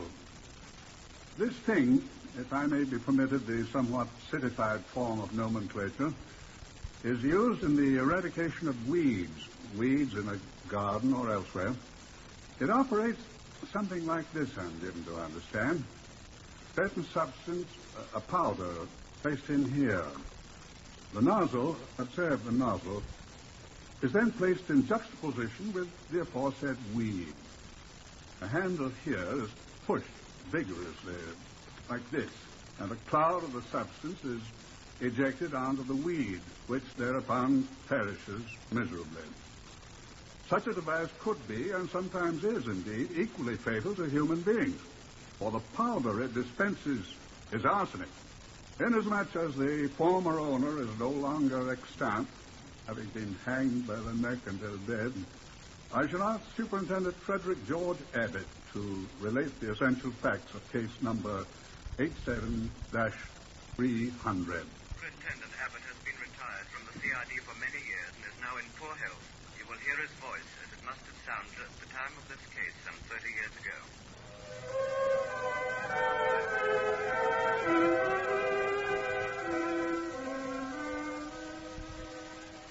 Go to Hay, I was told, and I thought he was swearing at me. But I quickly learned that Hay is only just across the border in Wales. The railway station, in fact, is in England. Hay is a little town, an old one, and the market centre for quite a countryside along the River Wye, the valley called Cuthop Dingle, which separates the two countries. I sought out the local police sergeant, whose name was Jones. Catesby ap Catesby Jones. Jones is a fairly common name in Wales, it is. But there are not so many of the ap Catesbys, I will assure you. Oh? I have lived here in Hay all of my life. Then I take it that you know this chap quite well. Yes, I know the foreigner quite well. Foreigner? I'm talking about, what's his name, Major Birdsong? Yes, the foreigner. He is an Englishman, Devonshire, isn't it? Where he comes from? I'm sure I don't know. I know all about him. He came here long before the war. That would be 8 years ago, and he... And he's still the foreigner. Whoever is not born in Hay is a foreigner, Superintendent. What else do you know about him, Sergeant? Well, he became partner to Mr. Gwilym Evans, the solicitor. And when Mr. Evans died in 1913, he succeeded to the business. Oh? And then he went to the wars and came back a major. And then he wanted to become a partner of Mr. Arthur Hughes. Oh. He was the other solicitor. He had an office opposite on Broad Street. But Mr. Arthur Hughes had a young relation with him in his office. And when he died, this young man, who had served with the Royal Welsh Fusiliers, took over the business by the terms of the will of Mr. Arthur Hughes. Ah. Which is why you have come down to Hay from London, do you see? As through a glass darkly. Eh? As through a glass darkly, Sergeant. That's from the Bible, I think. Indeed to goodness, from 1 Corinthians, sir. You didn't tell me the name of this young man you speak of. Oh, for heaven's sake, he is Mr. Owen Davies, who came so near being the late Mr. Owen Davies.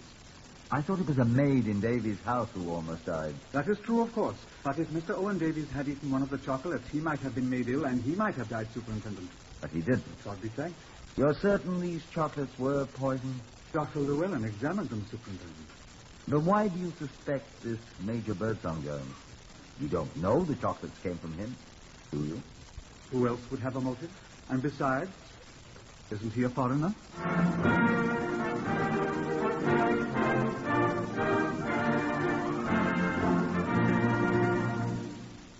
The next order of business, having arrived on the earliest of the 3 trains a day that served the town of Hay, was breakfast. And not bad either. Bacon and eggs, scones with bitter Dundee marmalade, several small oceans of tea. Not bad at all. Then Sergeant Jones and I called upon Mr. Owen Davies, the former Welsh Fusilier, who had avoided an untimely demise by not eating chocolates. I wanted to know more about that.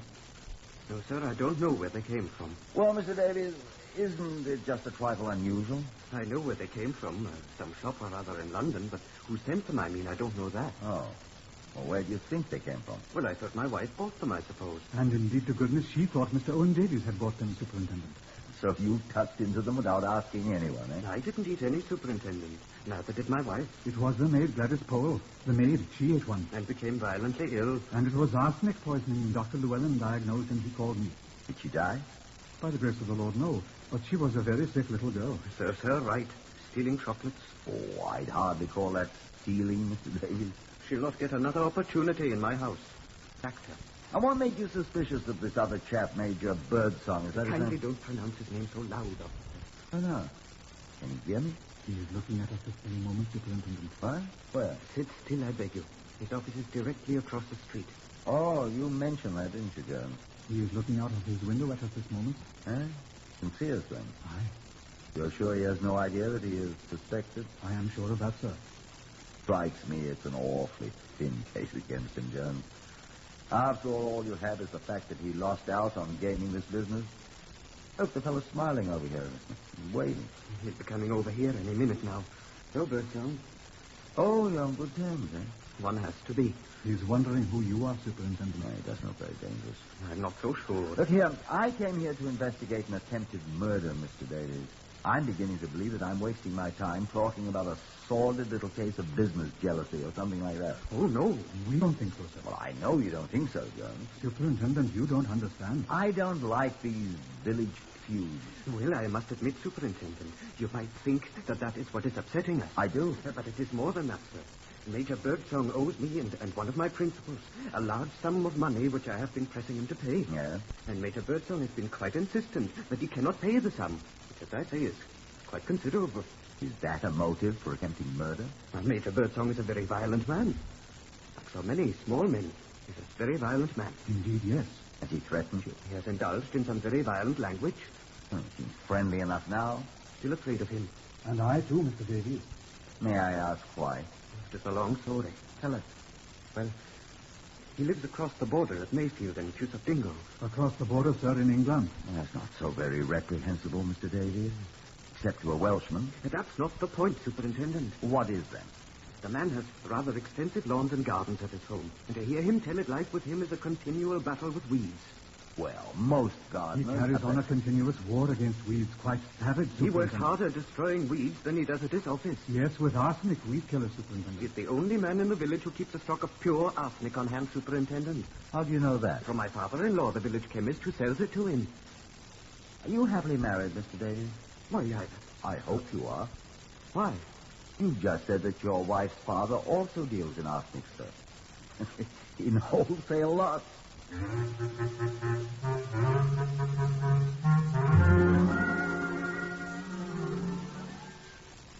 Having left Mr. Owen Davies with what the Irish sometimes call a flea in his ear, I removed myself to ruminate a trifle. The suspicion of the foreigner, Major Birdsong, I must admit, appeared to me much disturbed, as I no doubt it also appears to you. Of the two, I was most impressed by Birdsong, although I'd had but scant opportunity to observe him from across the street. I went to call on him. I wanted to form a better opinion of the man. He was a small, dapper man with a most military moustache which seemed a trifle too large for him. Birdsong, I ventured. I'm Major Birdsong, yes, sir. May I be of service to you? I noted a black mourning band on the left sleeve of his jacket. Nobody had told me about that. Another point in his favor, I noted mentally. A man still wearing mourning for close relatives, hardly the type to attempt murder. Major Birdsong, I said, I'm Superintendent Abbott of Scotland Yard. He smiled cheerfully at me through his huge moustache. Come to arrest me for sending poisoned chocolates to Davies across the street? Oh. You know about this thing, then, sir? Little difficult to keep secrets, you know, in a town like this, Superintendent. What sort of chap is this, Davies? An amiable fathead. Not so amiable either. Rather soured on the world. I suppose you noticed his expression. Well? Took a machine gun bullet through his cheek at Hummel on the Somme. Stiffened up his face muscles, can't smile. Well, that's not much lost to him. I never knew him to smile much before he was wounded. Poor chap. What's this row between him and you? Well, I was naturally a bit upset about the way he did me out of old Hugh's business, which I considered would someday be mine, and I was quite cut up. Natural, I suppose, but Davis. Odd beggar. You owe him money? Not anymore. If you've ever seen a mountain made out of a molehill, that was it. I hear it involved a considerable sum of money. He accused me. I saw you in his office with Dogberry Jones, the local limb of the law, a bit ago. He accused me as usual. I wasn't very happy with you. It was very annoying. It was quite legitimate, but he made rather an issue out of it. Principally, I think, because I was strapped and couldn't find the money at once. But you settled that indebtedness now. Yes. I fortunately came into some money recently, although it took most of it to pay off this fellow. I should be quite well off if he hadn't. Oh, well, it's all over now and forgotten. I'm not so sure of that, Major Birdsong. Oh, come now. Well, do the men actually think I sent him poisoned chocolate? he points to your use of arsenic. I use my arsenic on weeds. Nasty things, I've been using arsenic for 8 years or more here. Or rather, at my home. I haven't been accused of murder yet. Besides, I buy my arsenic from his father-in-law. I pointed that out. How do he and the old gentleman get along? Viciously. Oh? I think that wound of his has rather put him a little off his trolley, really. I've seen many a case like it. Nothing serious, you know, but, you know. I was in the army, you know. So was I. Buford Corn was light infantry. I was in the ASC. Then I take it that, so far as you're concerned, Major, there's no ill feeling between you. Oh, decidedly not. Business? All fair in love and war and business, you know. Why, as a matter of fact, he and I are driving over to my place, Mayfield, you know, in Cusop Dingle, my house for tea together. That's how unfriendly I am, Superintendent, even if I am a foreigner. Well, don't serve chocolate, Major Birdsong. That's my advice. Thank you, sir, and good afternoon.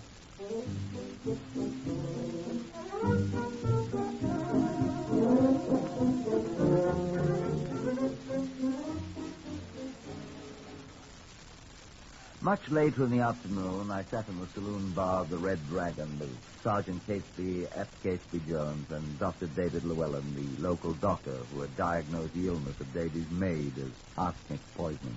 We drank sparingly of the local beer. I gather you don't think so much of the case, Superintendent.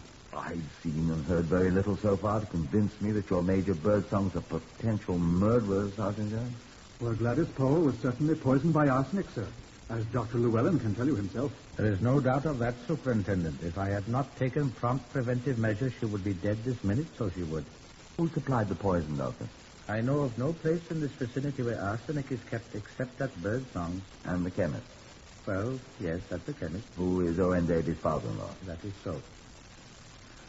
You think Birdsong, Lord? Don't you, Doctor?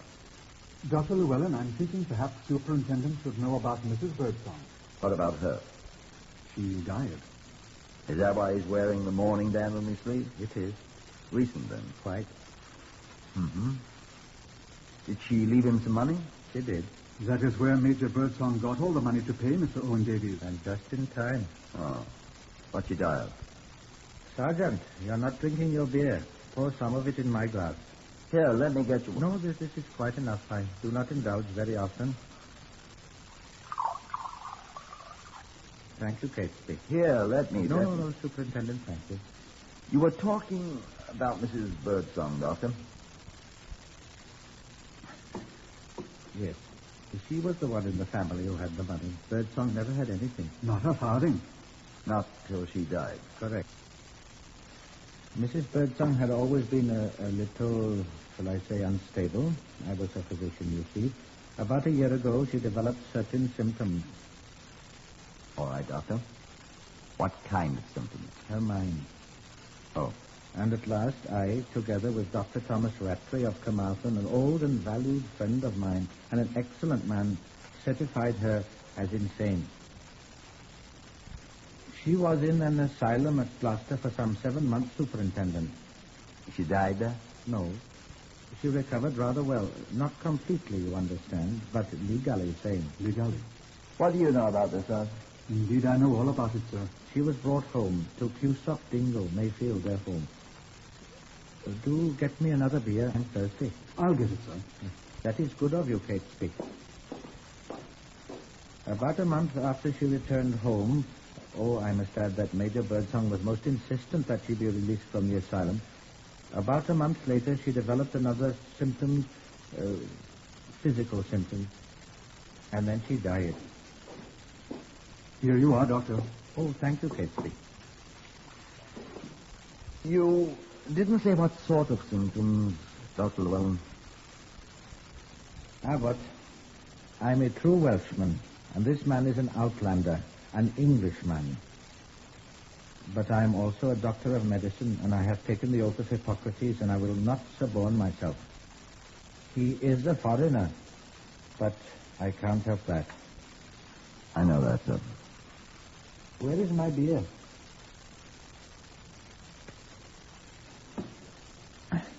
When her will was admitted to probate... Just in time, Superintendent. Just in time, leaving him all her money and cutting off the rest of her relations, father, brother, all of them, without a sixpence, two things came to light. One, the will was a new one, legal, of course, drawn up only a week after she returned from the asylum. Sergeant Jones, you may tell the superintendent what else was discovered. There are certain irregularities in the witnessing of the document, sir. Indeed, there was a considerable disagreement about it, but it was finally decided that the man had had trouble enough with his wife insane and then dying. Nothing was said about it. But the evidence is there. Yes, it is. If evidence indeed it be, sir. I'd like you to tell me about those symptoms of Mrs. Birdsong's, Dr. Llewellyn. After carefully going over those symptoms in my mind, as best my memory serves, Yes?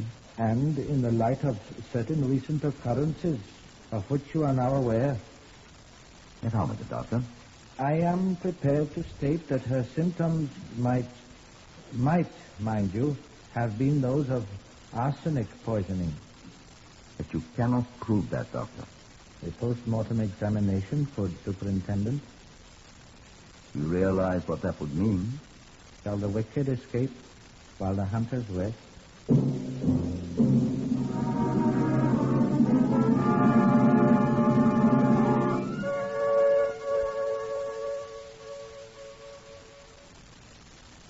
I thought for a long time that night, to the ruin of a good night's sleep, would the Director of Public Prosecutions take seriously the views of this country doctor and this country police sergeant, and order an exhumation and a post-mortem examination of the body of Mrs. Mildred Birdsong?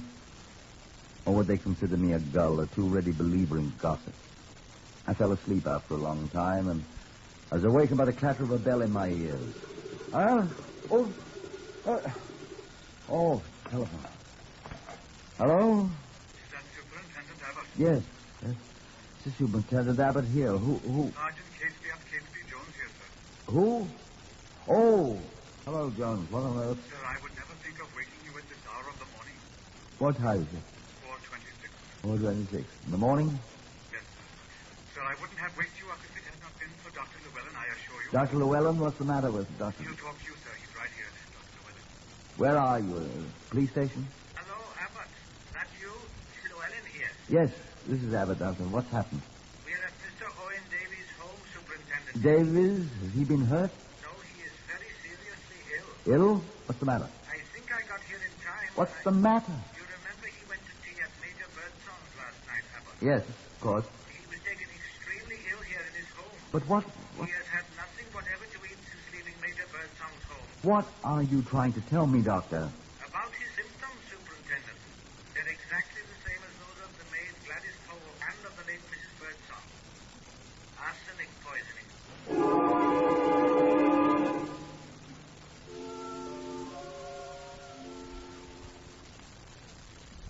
I hurried, of course, to the home of Mr. Owen Davies, who was moaning and feeling very ill indeed. Fortunately, said Dr. Llewellyn to me, arsenic is thrown off quite rapidly from the human body.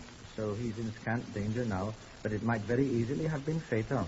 You can be certain that this is arsenic poisoning, Doctor? No. I cannot be absolutely certain by what rough and ready tests I've been able to make yet, but we'll know very soon. How's that? I've sent Catesby Jones with samples to the Clinical Research Association, and they'll find out for me whether arsenic is present. It couldn't be anything else. He has the symptoms of a severe bilious attack, that's true, but that rapid pulse, that could be arsenic's doing. You're not sure, then? Frankly, no. But you will know. One way or the other before very long. May I talk to him? Yes, of course. Not very long, though, of course. Of course. In here. Well, Davis, what happened to you? Anything about your suspicions, does he, Doctor? No, of course not. What happened, Davies? That's how Downer tried to poison me. You had tea with him at his home, didn't you? Yes, he had scones. And what? Scones, you know. Those Scottish cakes. I love the blasted things. That's given me this... Oh! Indigestion. Did he eat any of them, too? That's some? Yes. No. I wish he had. Doctor, this is indigestion, isn't it? I'm not going to die, am I, Doctor? Eventually, Owen, but I doubt you will this time. I really thought he did poison me. After all, he did try at once. You really do dislike the man, don't you, Davis? Now, Owen, don't excite yourself now. Come along, Superintendent. We've had long enough with him now. I'm going sick. Hand me that basin, Abbott, and get out. I got out. I went and sat in Mr. Owen Davies' chair by the fireplace in the sitting room and waited. I heard footsteps creaking down the stairway. That was Mrs. Davies, I assumed. I remember hearing Dr. Llewellyn's voice and the woman's, and I drifted off to sleep. It was still less than 5:30 in the morning after all. And then I was awakened by a distant telephone bell. And I listened. Yes? Dr. Llewellyn speaking. Oh, good morning, Catesby. You got there all right? There was someone there. They made their test. What was it? What did they find, Catesby? Good. I'll tell Superintendent Abbott. He'll want to know. I was on my feet before he finished talking. Abbott! What did they find? What I suspected. Arsenic.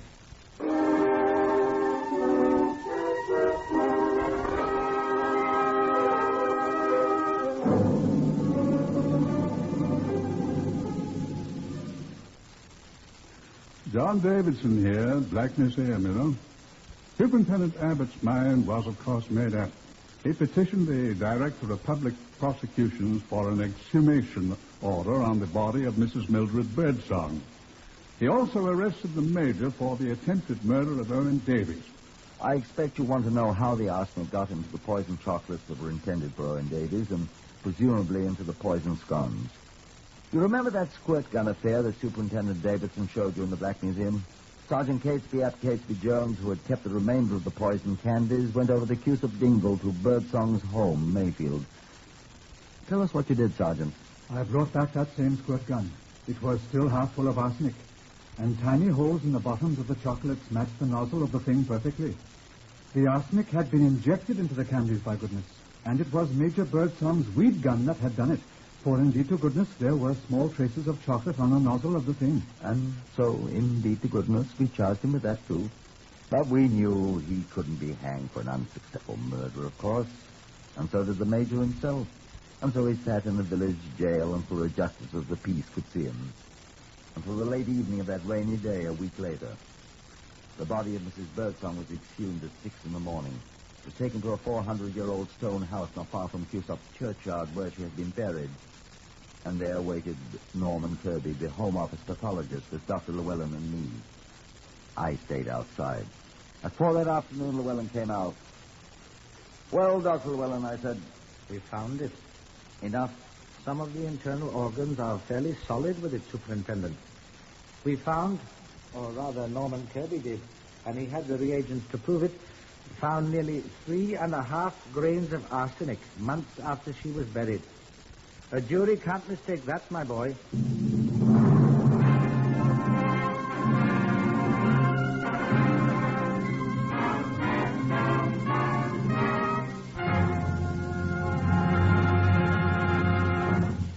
He stood up in the little cell when I opened the door.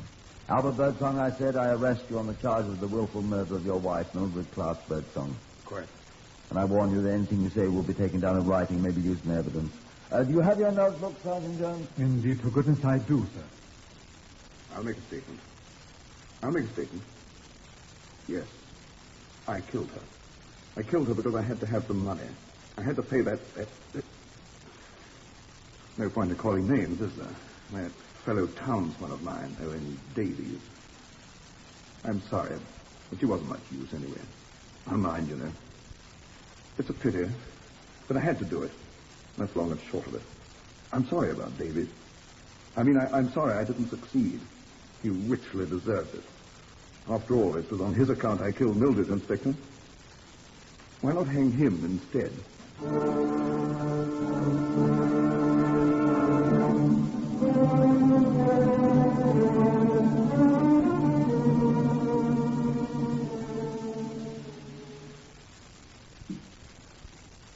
No.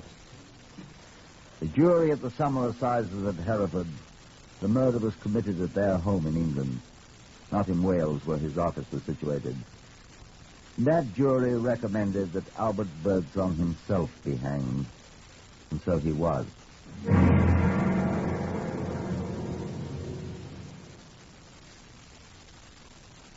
Heard today on Whitehall 1212, Horace Braham as Superintendent Abbott. Others in the order of their appearance were Harvey Hayes, Winston Ross, Lester Fletcher, Maurice Delamore, and Guy Spall. This is Lionel Rico speaking. Whitehall 1212 is written and directed by Wyllis Cooper.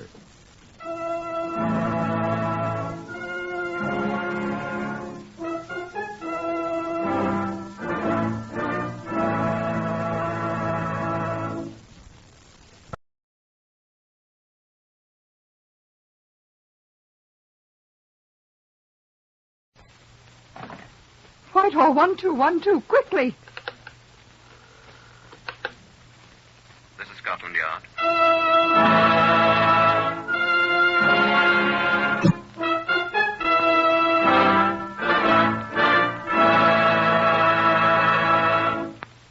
For the first time in history, Scotland Yard opens its secret files to bring you the authentic, true stories of some of its most baffling cases.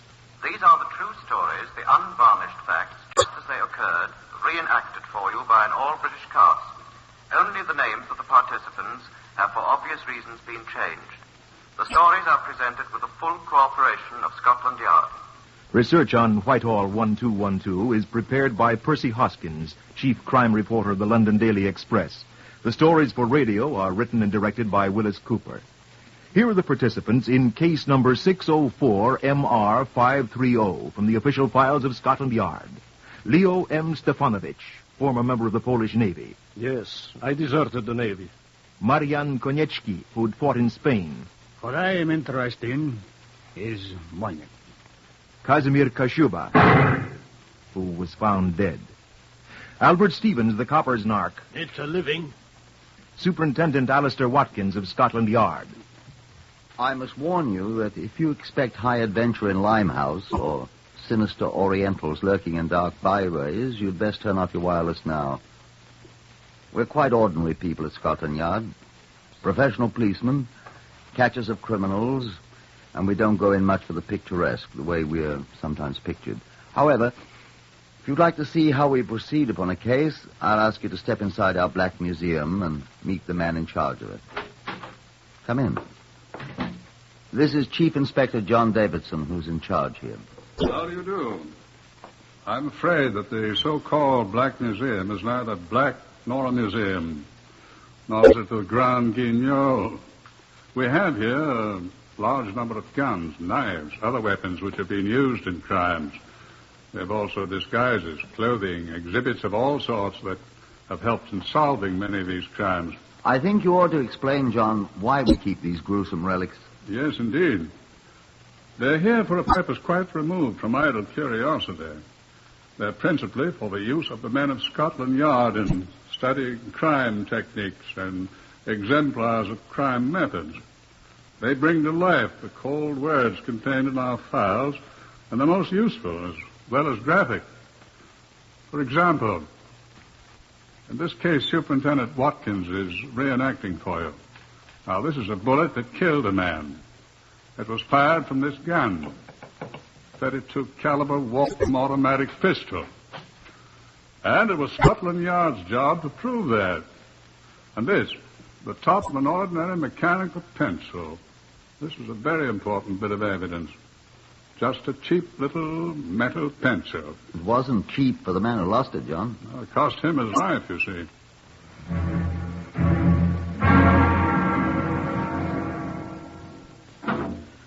We were standing in the corner of a saloon bar in Whitechapel, talking.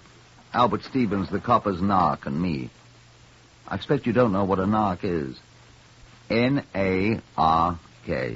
In America, I think you call him a stool pigeon. Every detective in the world has his pet narc, and Albert Stevens was mine. It was an insignificant place we were in, and Albert Stevens' 2 mild and bitters had set him talking 16 to the dozen. I don't suppose you'd know him by sight, sir, but I could tell you how to find him. That is, I've seen him about here and there.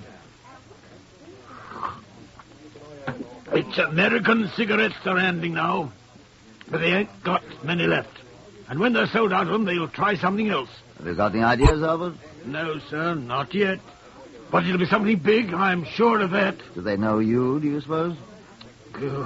Nobody notices a taxi driver, sir. They've rode in my cab twice now, and they've never even looked at my face. But I've looked at them. Will you have another mild and bitter, Albert? Well, I wouldn't say no, sir. Here, miss. Fill this up here, will you, again? Will you? Thank you. They're some kind of foreigners, sir, they are. Thank you, miss. This I know. They're in the black market up to here. You said that. What kind of foreigners? I can't understand them much, except when they talk about, well, what they think is English. Greeks or Spaniards or Russians, I think. All 3 of them. Oh, they tip quite nice, too. But you're sure they're in the black market? No doubt about it, sir. I hear enough about it. Don't know their names? Well, one is called Marion. Marion? And the other's name is Kashmir. Kashmir. Maybe he's an Hindu. And the other is a gentleman in some kind of navy, sir. Not ours. Some foreign navy. He wears a uniform. Who seems to be the boss? Well, I'd say this here Kashmir is, sir. He's a odd man, he is, sir. Is that all you know about them, then? That's all I know right now, sir. Well, ain't that worth 3 pints of mild and bitter, sir? Just about, Albert. Well, I was sort of hoping you'd have a spare 10-shilling note on you, sir. I have, Albert, but not for you, my lad. When you've something better than a comic trio of foreigners who gibber about American cigarettes, maybe, but not till then. Would you like to buy a magnificent new solid gold mechanical pencil, sir? Here. A sacrifice for 10 shillings. Where'd you get it? A lady gave it to me, sir. Now, what say 7 and 6 to you, sir? Come now, Albert. You know that's worth all of 9 pence. 9 pence, then, sir? I need the money. Come off it, Albert. Well, then, sir, what did you say if I told you these foreign blokes is murderers? Shouldn't believe a word of it. Oh, they might be, sir. Well, when you can prove it, come round and see me, Albert. Well, don't I get another pint, sir? Here, miss. Another of the same for my friend here. Night, Albert.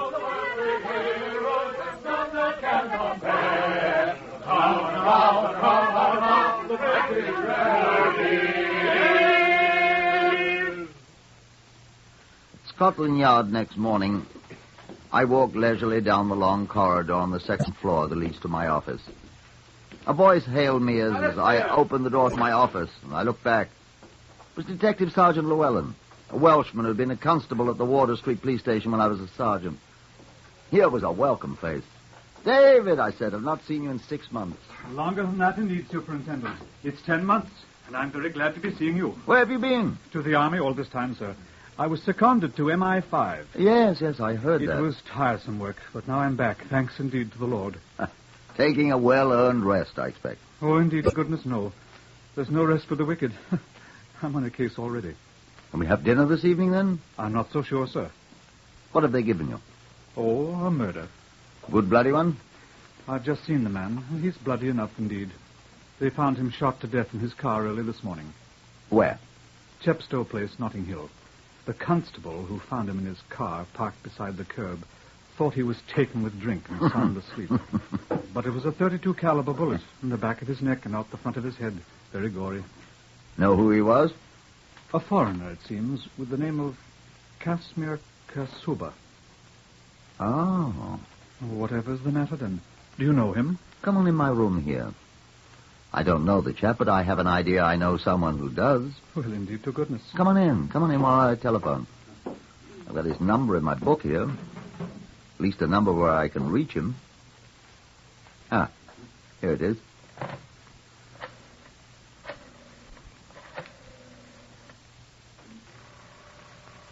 Whoever is he, Superintendent? Chap named Albert Stevens on Nark. Talking to him just last night. Mentioned a chap named Kashmir, he called him. Foreigner. Just might be. Now, where's the beggar?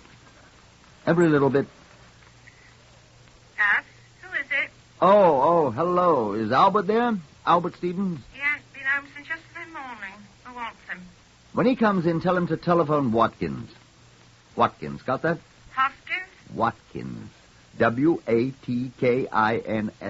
He knows me. What do you want? Just tell him to call me, that's all. Does he know where to call? Yes, it's very important. Do you understand? He ain't come home since yesterday morning. All right, have him telephone me at once. You needn't shout at me, Mr. Bloodywell Watkins. Goodbye. Not there. He'll telephone me. I say, where can I reach you? Oh, I've got all this report on the man to write up, for goodness sake. I'll be in my office till noon. Oh, he'll telephone me before that, I'm sure. Well, I must be going, sir. I'm sorry I couldn't reach him just now. But I'll be in touch with you as soon as I hear from him. I'll be very grateful to you, sir. It was good seeing you again. Been a long time, Llewellyn. Well, goodbye. So long. So long, old chap. Oh, you dropped something. Eh? Where? There on the floor beside your right foot. Oh, mustn't lose this. What is it? Found it in the car with the dead man. Huh? The top off a cheap mechanical pencil. Let's see it. You mind? Not at all. Don't have to be careful of fingerprints. They've had it in the laboratory. Nothing on it. That's it. Beg your pardon, sir? I've seen this pencil before, Lou. Oh, millions of them about, no doubt. The chap that was killed must have lost it. No. Eh? I've seen this particular one before. I saw it last night. I don't follow you, sir. Huh. That settles it. Look here, closely. Yes? See these initials scratched on it? Very tiny here. Probably done with a pocket knife. See it? A.S. By crikey, A.S., that's what they are. Whose do you suppose? He offered to sell it to me last night. Who? Albert Stevens, the copper's narc. I was just trying to telephone. Goodness sake. So that's why he hasn't come home. Eh? He said he knew this Casimir. He said Casimir had money. And money was what he needed. Well, Casimir was robbed, we know that. But I never knew a copper's narc to have the courage to commit murder, sir.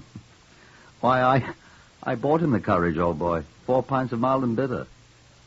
Suppose that makes me an accessory to murder?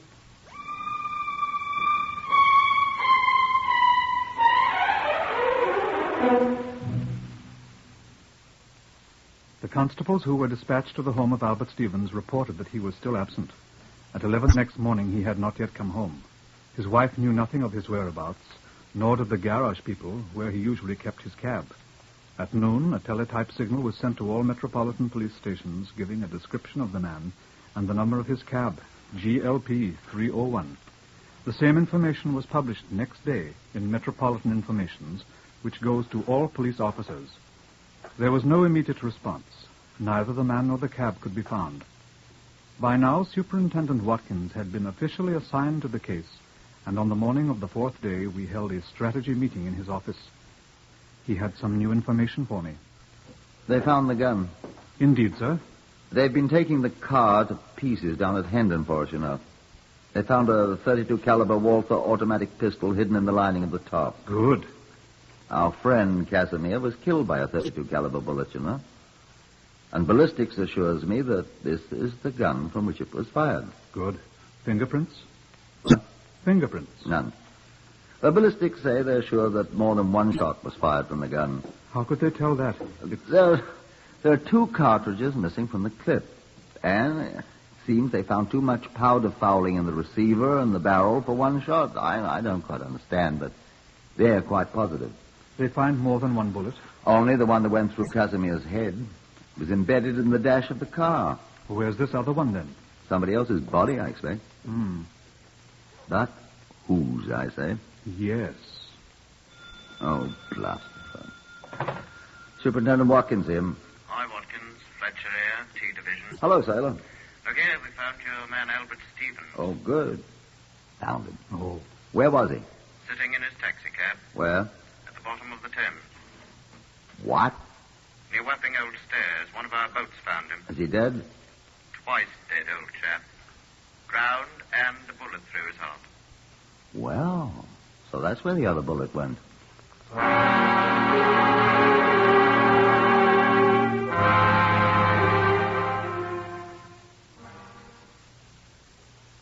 I admit I'd more or less dropped a brick in pinning all my hopes of a quick solution of the case on Albert Stevens.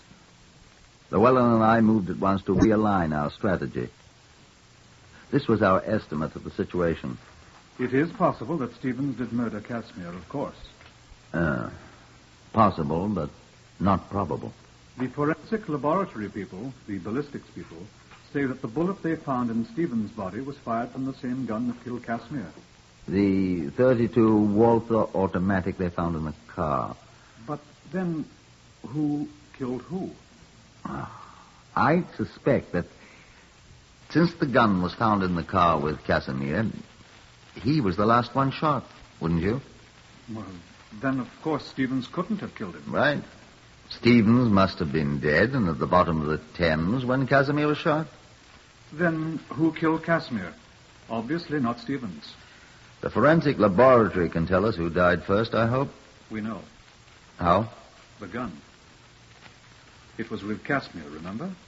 Unless someone shot him, then took the gun and killed Stevens with it, pushed him into the Thames, and then brought the gun back. Sounds silly. Indeed.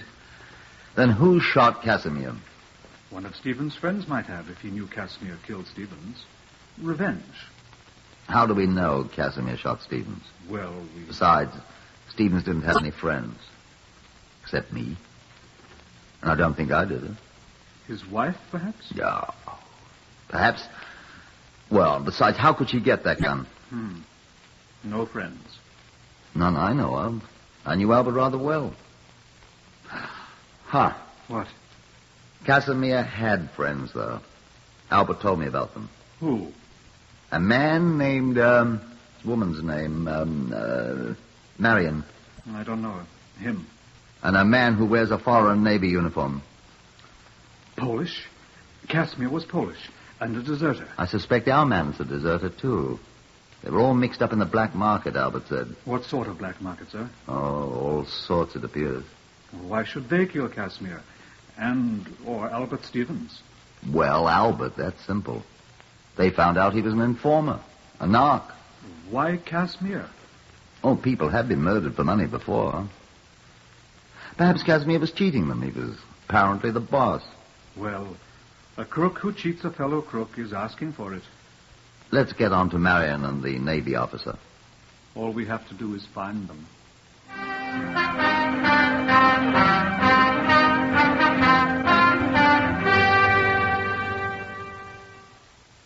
Now, allow me to digress for a moment. There was, of course, no record anywhere of Casimir's former address. We put people on that at once, suspecting that Marion and the Navy officer might live close to Casimir's home. But another day dragged by without tangible result. I was sitting gloomily in my office, trying to think of a more tenable theory than the one we had tentatively adopted. Oh, blast the phone. Yes, Watkins here. Ready to see you, sir. Inspector. What's her name? Name, please. Miss Dottie Telfair. Spell it, please. Taliaserrl. You've heard of me. I'm the actress. Miss Dottie Telfair, sir. And... Actress. You know me. Actress, sir. What's she want? She said it in connection with Casimir... What was the name, miss? Kashuber, I said. I heard her. Yes, sir. Send her in. Yes, sir. And ask Sergeant Llewellyn if he'll just step in here. Yes, sir.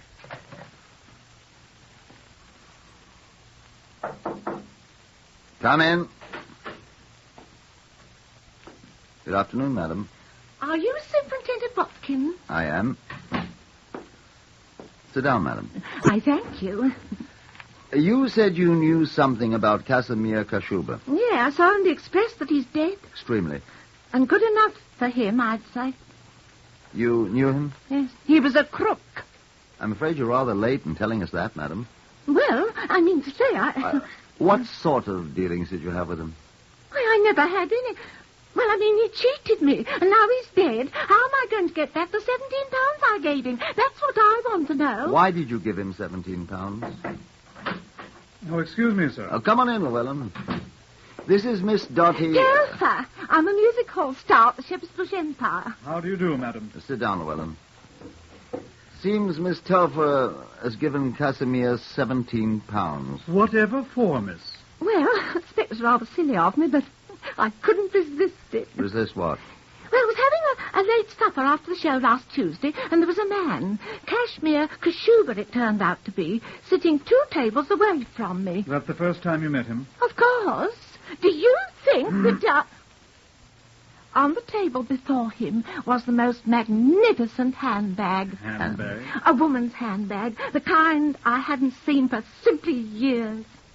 I couldn't resist doing what I did. What did you do, madam?